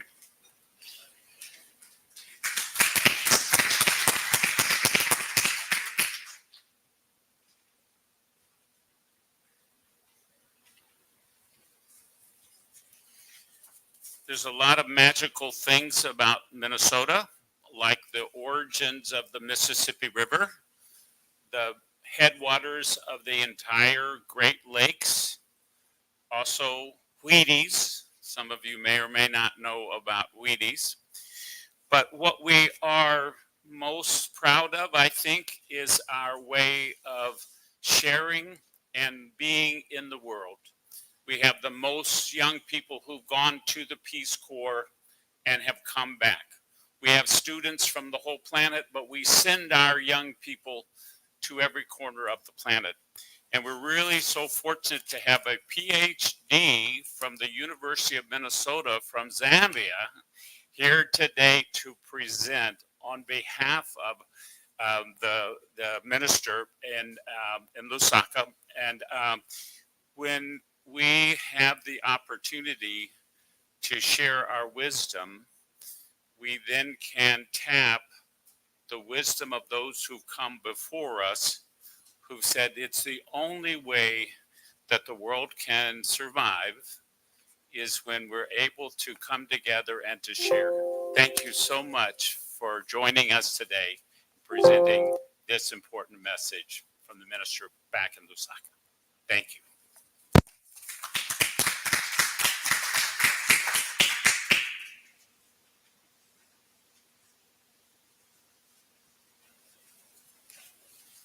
Yeah, thank you so much, Mark, for calling me up here to present my few talking points. I'm very glad, first of all, to be back here in Minnesota. Like Mark has already mentioned, I attended my graduate studies at the University of Minnesota when I came for my doctorate degree under the Fulbright Scholarship from 2006 until I graduated in 2012. So I'm very pleased to be back here at the University of Minnesota where I did my graduate studies.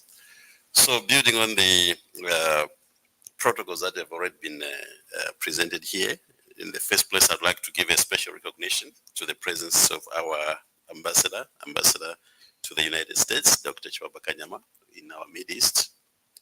I also wish to give a special recognition to the presence of the Farmers Union, who is here in our midst. Like Ambassador Chamba already mentioned, the president of the Farmers Union, like in Zambia, wherever the president is, sits right next to the president, showing the significance of farming in Zambia. I also want to recognize the presence of my compatriots who are here from Zambia.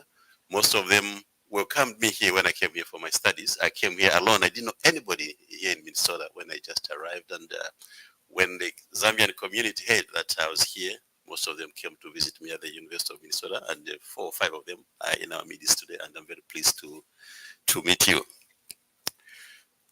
Coming back to the main business here, I also want to thank the coordinator of this Agri-Business Forum, Madam Betty, who has brought us here together, and of course all organizers from within Minnesota that have made this forum a success. I want to begin by extending my warmest greetings to all the people attending this forum, the Zambia-U.S. Agri-Business Forum in the magnificent state of Minnesota of the United States of America. And it's very important that I should also mention that the permanent secretary in the Ministry of Agriculture is the person who should have come here to represent Zambia at this very important function. But unfortunately, because of so many other things that are taking place in the country, the permanent secretary could not make it. And that is how I ended up coming here to represent her. But for me, it was a very big privilege because it gave me an opportunity to come back to my second home country, Minnesota. So on behalf of the Ministry of Agriculture in Zambia, if you can allow me to express my profound gratitude to the organizers of this event for inviting us to participate in this landmark event for both Zambia and the agriculture sector. To this end, I wish to extend my special gratitude to Madam Betty Muhau, the event coordinator of the forum, which is appropriately themed Building Strategic Partnerships for Economic Growth and Opportunities in Agriculture. Let me also thank other organizers and event sponsors who have sacrificed their time and resources and have worked extremely hard to make sure that this forum is a success. And I also want to mention that currently Zambia is one of the most important sectors after mining, because the current president is putting a lot of emphasis on agriculture, and we'll see that as we discuss that we are focusing quite a lot in terms of agriculture development in Zambia. It is indeed a great honor and privilege to address this forum and to share some of the insights on the available investment opportunities in Zambia's agriculture sector. As most of you may know, Zambia's land area is roughly about 75 million hectares. So out of the 75 million hectares, we have about 45 million hectares of arable land. So this is suitable land for agriculture, 45 million hectares. And out of that 45 million hectares, only 7 million hectares is under cultivation. So already that gives you a picture of how much land we have, how much land is just lying idle. So much of our good land, suitable land, lying idle, only 7 million is being used. So already this is the invitation that even I think His Excellency the Ambassador made, that we are looking for investors to come in Zambia and invest in agriculture so that we can create jobs for our youth in the country. I also wish to mention that our country has beautiful landscapes and abundant natural resources, such as perennial rivers, lakes, good soils, and a favorable climate, which of course for this year was not that favorable, like you have already heard from the ambassador when he mentioned that we faced one of the most severe droughts that has never been seen in Zambia for the past 100 years. So out of the 116 districts, 84 districts across the country were affected by the drought, whereby we faced almost like 100% crop failure. With the mining industry doing a little bit more maybe to the economy, agriculture is actually like the backbone of Zambia's economy, and it is among the major sources of livelihood for about 6% of the population. Furthermore, the agriculture, fisheries, and forestry industry is also coming up. These are other areas that we can consider for investment. So as we continue discussing in this forum, I'm sure we're going to outline a number of areas that are open for foreign investment, and particularly we are very impressed that this forum is going to open up a lot of areas where investors from the United States of America can come to Zambia and invest. In the recent years, the agriculture sector has been among the largest beneficiaries of forest direct investment, originating from various countries and continents around the world. Zambia's conducive business environment, peace and stability makes our country the most preferred destination of choice for both local and foreign investors. And this is one thing which we value. This is one of the greatest assets for Zambia, one of the most peaceful countries in the world. Most investors like to invest in Zambia because of the peaceful atmosphere that we have in our country. So at this point in time, I also want to draw your attention to some of the specific investment opportunities which are available in the agriculture sector. The government of Zambia is currently promoting farm block development in each of the 10 provinces that we have. So Zambia has got 10 provinces, and in each of the 10 provinces, the government has identified 100,000 hectares of land. These are areas that have been opened up for investment, specifically for agriculture development, and we're calling them farm blocks.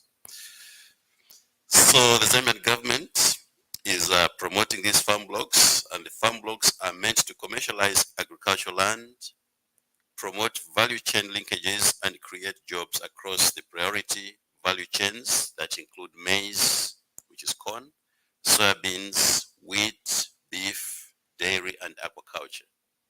So among these value chains that I've mentioned, the President of the Republic of Zambia has given specific targets that we should achieve. And in terms of maize production, I think the ambassador has already mentioned, from the current production of 3.5 million, we've been given a target by the president that we have to get up to 10 million tons. Same with soybeans, from the current 300,000 tons per year, we have been given a target of 1 million tons per year. For wheat, which is currently at 400,000 tons per year, we have been given a target of 1 million tons.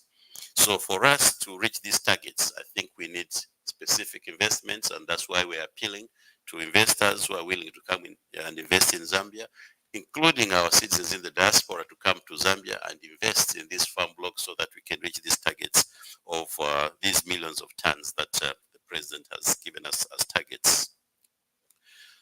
At the moment, the Ministry of Agriculture, actually, this is very good news for our people in the diaspora.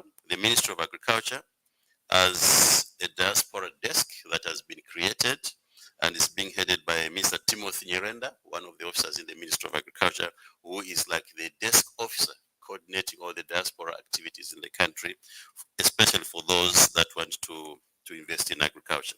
So this is specifically for those of you that may be interested, maybe in acquiring some pieces of land in the farm blocks. Mr. Timothy Nyirenda is available to take note of your intentions to invest in these farm blocks. In the sub-Saharan Africa, Zambia is known as one of the largest consumers of fertilizers as well as improved seed among other agricultural inputs. So this is another area of investment when it comes to fertilizers, because agriculture is becoming so prominent. So people who would like to invest in terms of fertilizer production, in terms of seed production, you are very welcome to come to Zambia and invest in these areas of agriculture. I'm also pleased to inform you that Zambia has a vibrant seed industry, and I'm happy to indicate that our country is a net exporter of seed in the region.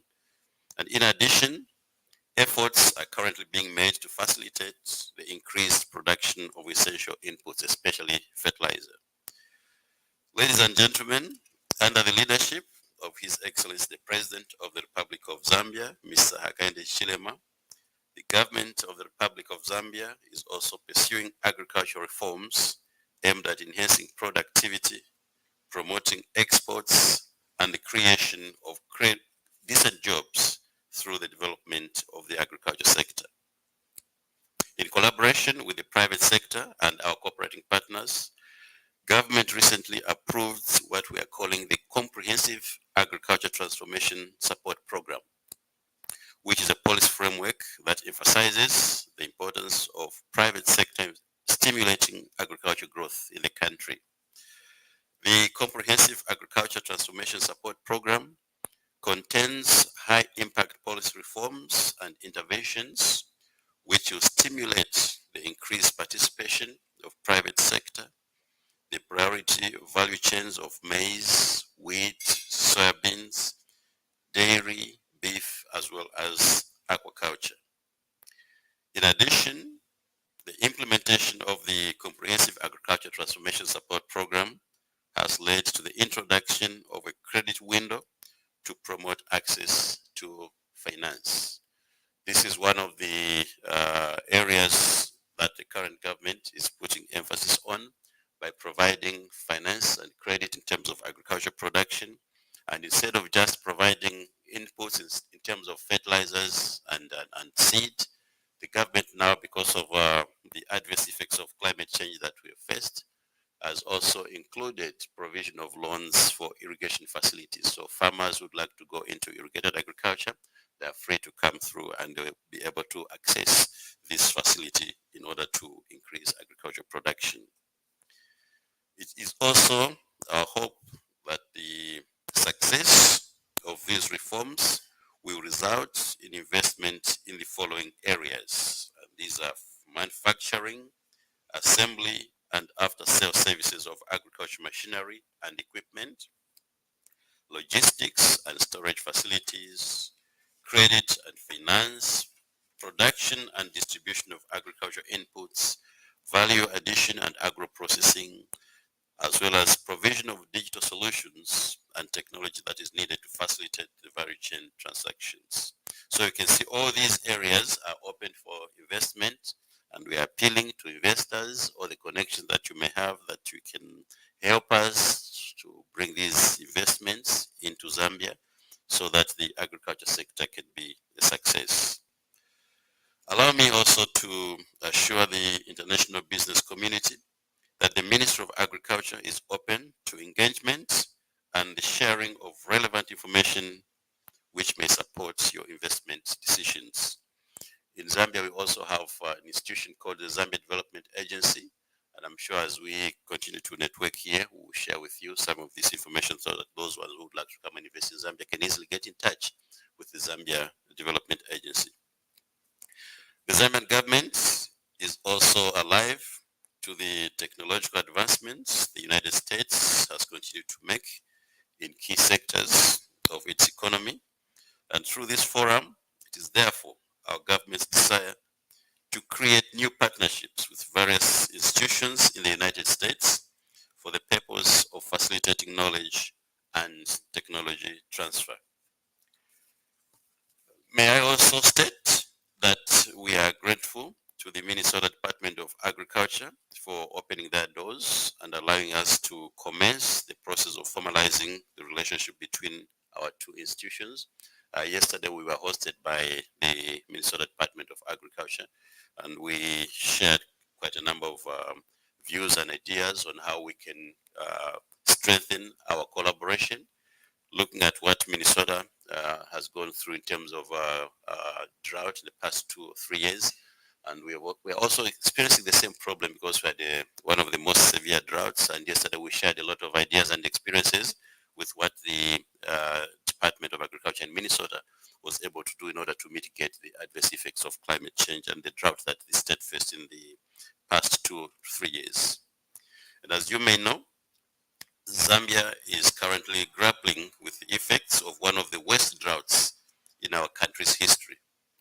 And the drought has damaged most of the cultivated fields and has threatened livelihoods and food security in the short to medium term. And as government of Zambia, we are therefore interested to learn how the United States has leveraged modern technology to mitigate the impact of climate change on food security. Zambia's agriculture sector is yearning for investment, and all are welcome to explore the unique opportunities available in the crops, livestock, and fisheries subsector.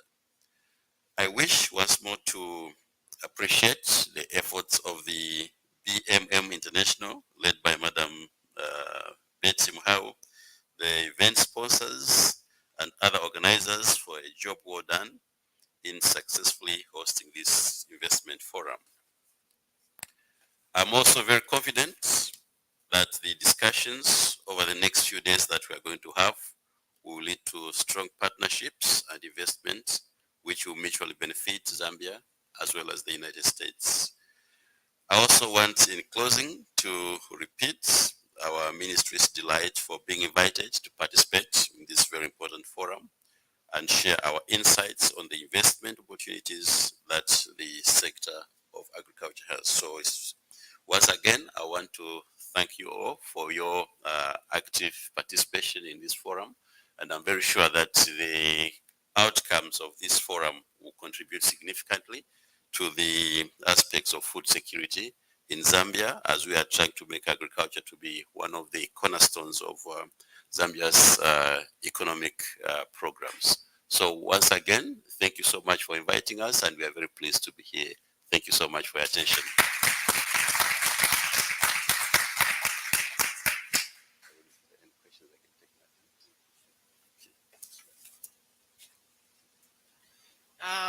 I think I'll will allow you to sit and get a presentation.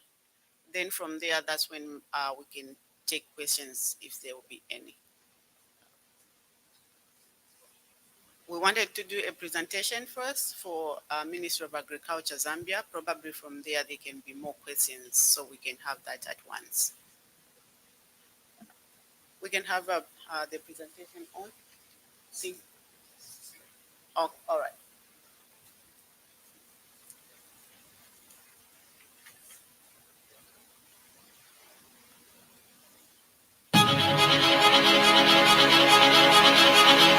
Located in the heart of southern Africa, Zambia is one of the fastest growing economies with a population of over 20 million people, mostly youth. The country is blessed with abundant natural resources and vegetation, a diversity of wildlife, magnificent landscapes, and is home to the mighty Victoria Falls, one of the 7 natural wonders of the world. The country has very stable macroeconomic fundamentals with a growing GDP of about 21 billion United States dollars, inflation of 9.9%, and the local currency is performing very well against the United States dollar and other major world convertible currencies, appreciating by over 18.5% from January 1 to September 2022.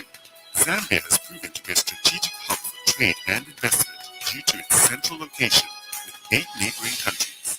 Zambia is a member of the regional and continental economic communities that are the Common Market for Eastern and Southern Africa, COMESA, Southern African Development Community, SADC, African Continental Free Trade Area, AFCFTA. Further, Zambia is well known as a haven of investments due to its unmatched investment climate, attractive investment incentives, and investor-friendly policies, supported by consistent policies and stable political will, rule of law, and peace that the country has enjoyed since her independence in 1964.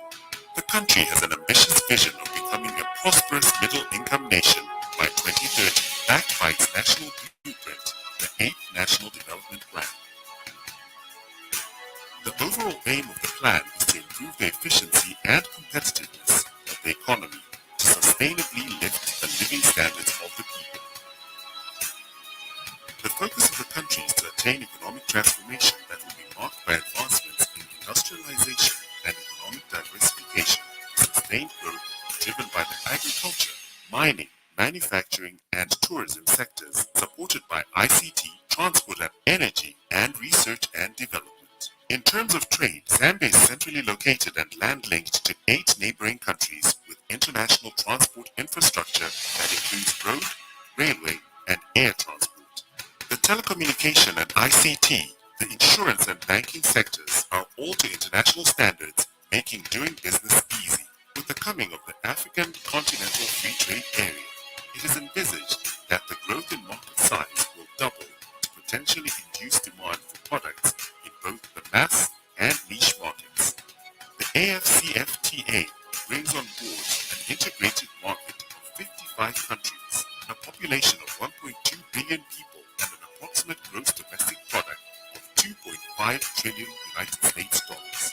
There are various opportunities in the agriculture sector, with the government securing 100,000 hectares earmarked for agriculture activities in each of the 10 provinces of the country through farm blocks. Other opportunities include large-scale farming, farm input and agro-processing, equipment supply, and commodity storage and trading. Investment opportunities include grain storage facilities, road projects, and provincial aerodomes. Others include housing units, development and management of multi-facility hotels, convention centers, and health facilities. Opportunities include agro-processing, textiles and leather, secondary processing of minerals, chemical products, electricity, construction materials, and wood products. Opportunities are available in information communication technology, medical and franchising subsectors. In addition, Zambia has positioned herself as a hub for the production of electric vehicles and electric vehicle batteries in collaboration with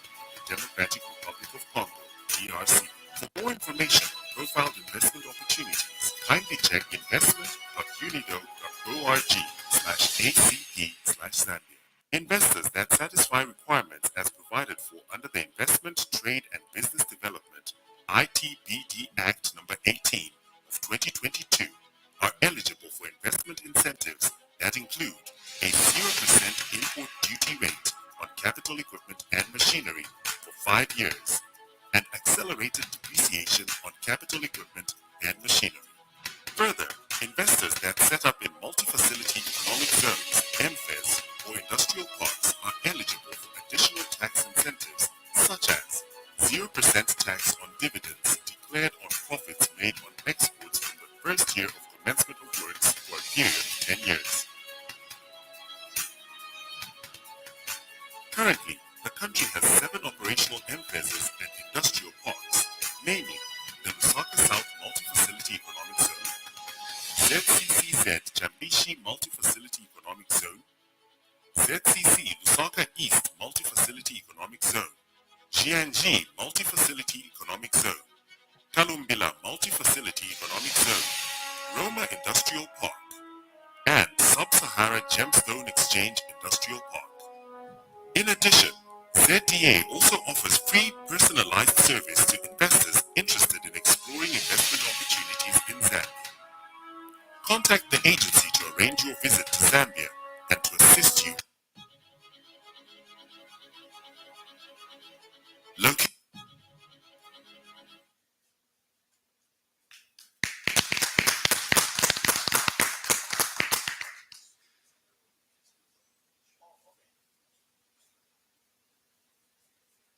Zambia has an unprecedented opportunity to feed the sub-region and beyond. This is evidenced by the tremendous pressure recently exerted on the country food stocks by neighboring countries. It is well endowed with a rich biodiversity and has some of the region's abundant water resources. The country is also linked to 8 neighboring countries, which makes it a hub for the region. In recent years, Zambia has developed a reputation as the food basket for the region, with bumper harvests that have not just supplied food for local consumption, but also surrounding countries. With this trend, demand from other countries has been steadily growing. In recognition of this, Zambia is strategically positioning herself to meet the demand and help to secure regional food security, while at the same time increase economic fortunes in the agriculture sector. Zambia has vast potential for agriculture, boasting some of the best arable land in the region, with abundant water resources. This, coupled with access to a magnified market access of about 1.3 billion, ranks Zambia as one of the best farming destinations in Africa.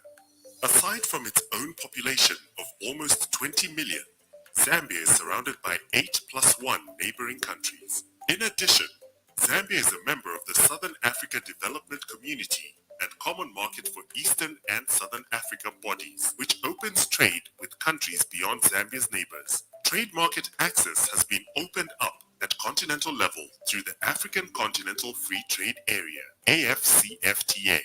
In recognition of this, government is promoting farming through farm blocks of about 100,000 hectares in each of the 10 provinces, adding up to 1 million hectares countrywide. The government has set aside funds to develop infrastructure in the farm blocks, which includes access roads, dams for water, and access to power, among others.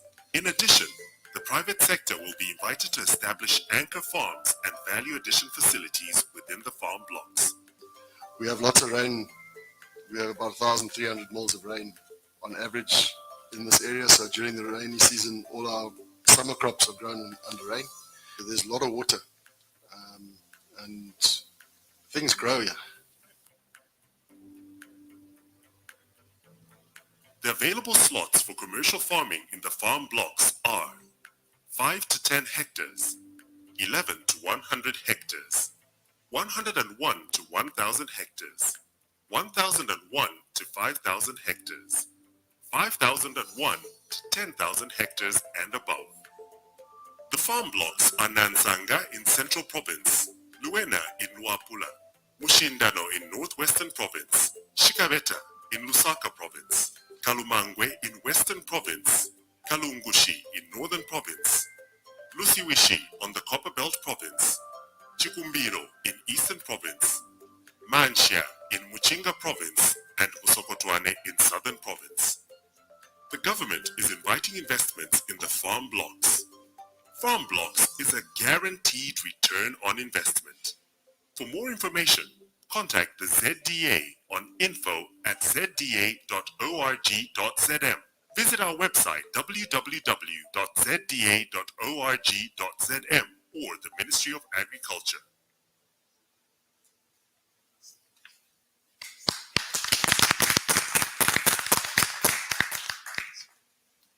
We also have a hashtag Zambia Investments Destination. Thank you so much for that powerful video. Now we can take questions. Thank you for the great job, Minister of Agriculture.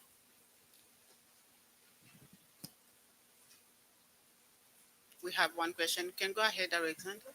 Introduce yourself.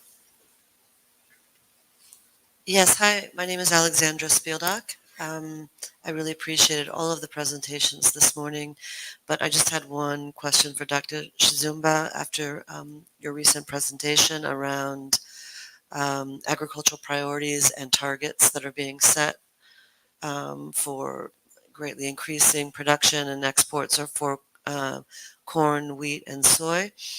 And yet there are all these challenges that Zambia is really facing in terms of the extreme drought. Wondering about other crops that you're also, where you may have targets that support regenerative agriculture and perhaps um, meeting some of the demand also at the national level for nutrition and for household consumption. Thank you.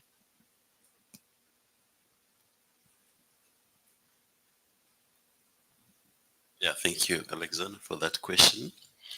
So the three value chains that I talked about for corn, wheat, and maize, those are like in the presidential targets that we were given to increase productivity in the country. But in addition to that, there are also a number of efforts that are put in place to increase productivity, especially in crops that are drought resistant. So there is also quite some effort put in place to increase production of drought resistant crops like sorghum, millet, and cassava, which are some of the crops that are consumed, especially in the northern sector of the country. So in addition to wheat, corn, and soybeans, we have those three other very important crops. And there is a lot of research that has been put in place. And recently, I think it has already been mentioned that there were two rain-fed varieties of wheat that were produced by the Zambia Agricultural Research Institute. These are rain-fed varieties of wheat. And as you know, that wheat currently in Zambia is predominantly produced by commercial farmers under irrigated conditions. But with the oncoming on board of the rain-fed varieties, it means that even small-scale farmers will now also be able to participate in wheat production. I hope that answers your question. Thank you. We have another question. Hello. My name is Mutunzi Dewa, and I represent a group of investors who are foreign and also Zambian in the diaspora. I want to thank you for your presentation. And as I begin, let me make a minor correction. Zambia is not the home of the Victoria Falls. It belongs to Zimbabwe. But on a more serious note, I want to, first of all, not ask a question, but make a comment. Zambia is open for business. And as a foreign investor, having had boots on the ground, I saw that. I am encouraged by the young workforce in Zambia, which tells me that's a country that has a future. And as you spoke about the climate, there's the global weather climate, which we have no control over.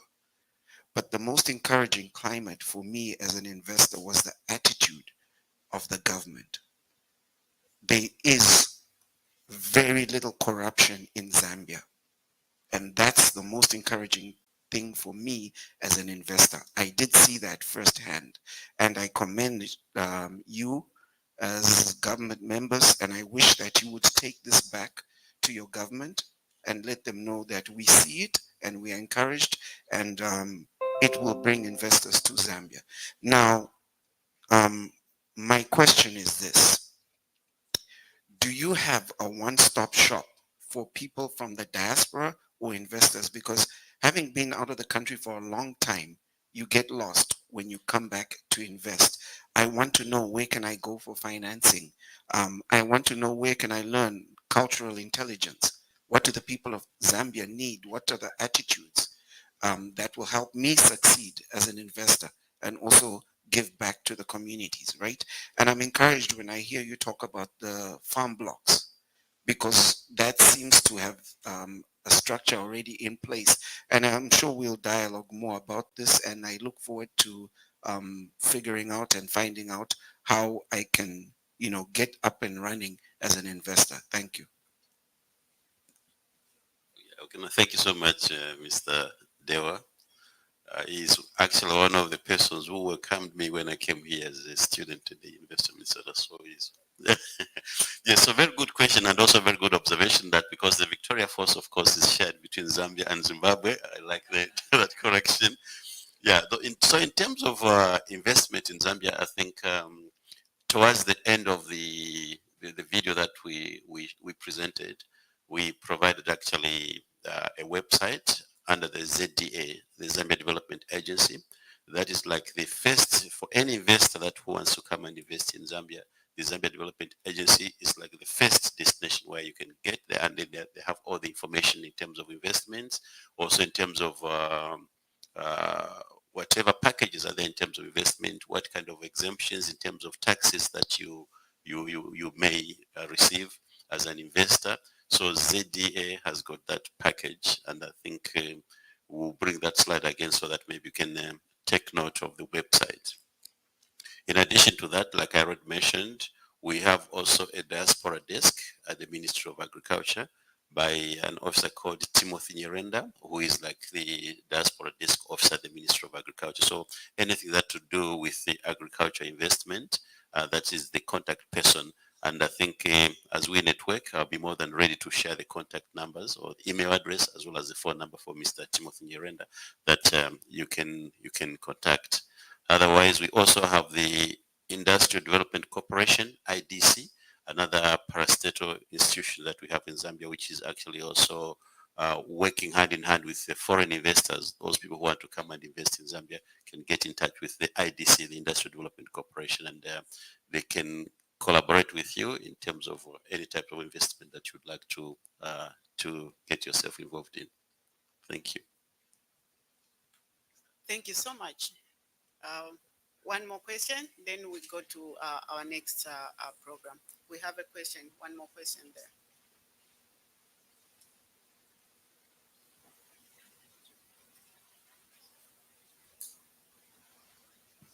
Yeah, my name is Alex. I'm also an interested investor in Zambia. I'm from Zambia and we are doing some investments. I'm just trying to find out on the government side, from the numbers you gave, we have about 38 million hectares arable land. But when you made the presentation on the farm blocks, you're only allocating 1 million. So I'm wondering, I feel like there's a disconnect a bit, that your allocation seems to be on the lower side. If you have 38 million available, what's the reason for that? Why you're only doing like 1 million hectares for farm blocks? Thank you so much, Alex, for that observation. As you know, that land in Zambia is in 3 different categories. We have got state land. We also have traditional land, which is in the hands of chiefs. Some of this land that we've set aside as for farm block development is what we are actually negotiating from the chiefs, from the traditional land, which is being converted into state land so that it can be given for farming. And of course, we have seen that the demand is very high. Yesterday I shared with you, if you go to Luswishi farm block, one of the farm blocks on the Copper Belt province is already filled, completely no land. Now we're not even allocating any more land there because the farm block is full. And so the government is actually making more initiatives, going into negotiations with chiefs so that we can get more land, because we probably underestimated the demand for land. We didn't know that we need more than 1 million hectares to satisfy most of the Zambians that would like to go into farming. So currently there are negotiations with other chiefs, and it's possible that there will be more land that will be available in terms of farm blocks, because we've seen that the demand is quite high. So you are right, 1 million may not be enough because the demand is very high. And since we have got more arable land, I think there's a possibility that there will be an increase in terms of land that will be available for farm block development. Thank you.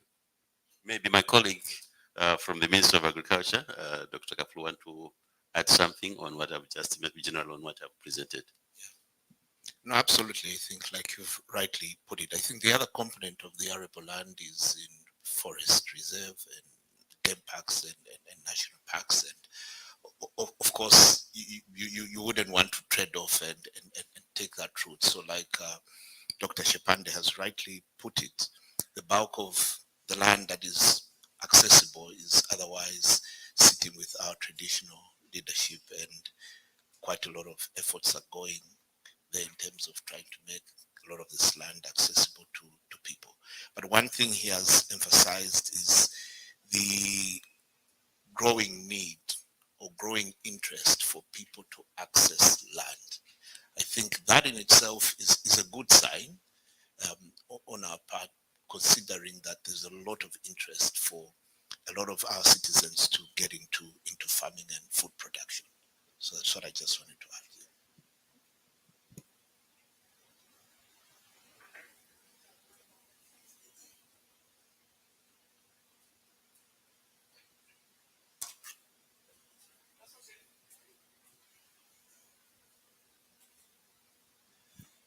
Sorry I came late, but I have a follow-up on Alex's part. And Dr. Shepande, you mentioned that the 1,000 is you're negotiating from the chiefs. I would like to know more about from the state itself, from the U.S. Zambian government. Is there any land that you're trying to answer to the demand that you've seen, that there's more demand for people trying to go into farming? And since it's filling up faster, are you only negotiating with the chief's land, or there's some land that is being allocated from the perspective of Zambian government, not the chief's land? And then based on the Zambian season for this year, meaning last year to this year, I know the president has talked more about this cropping, water cropping and stuff.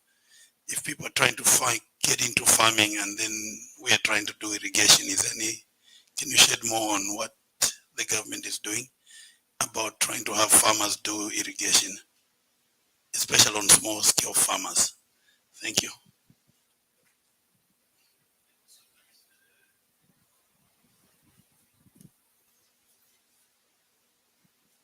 That's Natala, that's his name, from Zambia. So your first question on the availability of land from the part of the government, there are national parks, there are some forest reserves, and maybe you've heard in the recent past, a number of forest reserves have been degazetted to accommodate people who would like to go into farming. But again, the government, I think, is doing that quite slowly to avoid issues of climate change, because when you give most of the forests to agriculture production, it involves cutting down of trees. So the government is treading very carefully on that to try and reduce the cutting down of trees. So there's quite a number of forest reserves that have been degazetted, including national parks have been degazetted to allow people to go into agriculture. Just yesterday I was sharing with the ambassador that Blue Lagoon National Park, because of the drought, Blue Lagoon National Park is about to be degazetted to allow farmers to push in their cattle for grazing because of the drought that we've faced in the past year. But of course, that issue is still being studied. So from the standpoint of the state, that is land which is available for agriculture, and a few reserves or forest reserves have been degazetted to allow some farmers to settle into those areas. But of course, we know that the biggest chance that we have is to negotiate with chiefs so that they can give us more land, and then we can have more land for the farm blocks. Then when it coming to the effects of drought that we are currently facing, I think the president has made it very clear that we need to take a number of steps in order for us to survive the adverse effects of climate change. We are coming up with what we are calling the irrigation master plan to identify a number of areas in the country that are suitable for irrigation, and also find a way of empowering small-scale farmers that in those areas where there is water, empower them with some funds to sink boreholes, provide them with tanks, solar panels, so that they're able to to participate in irrigated agriculture than just depending on rain-fed agriculture. And I think that is what has made Zambia very vulnerable to the effects of climate change, because we depend more on rain-fed agriculture as compared to irrigated agriculture. I hope that answers your question, Titus. Thank you. Maybe. Let's thank our speakers for the morning. We're going to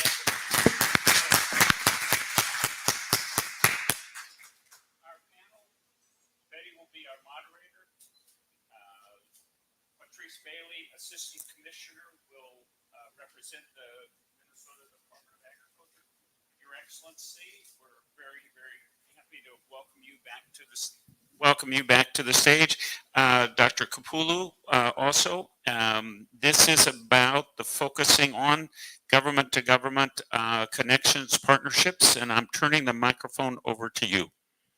Your Excellency, maybe before we get to the panel, maybe we can have a 5 minutes break, people to stand up and stretch a little bit. How about that?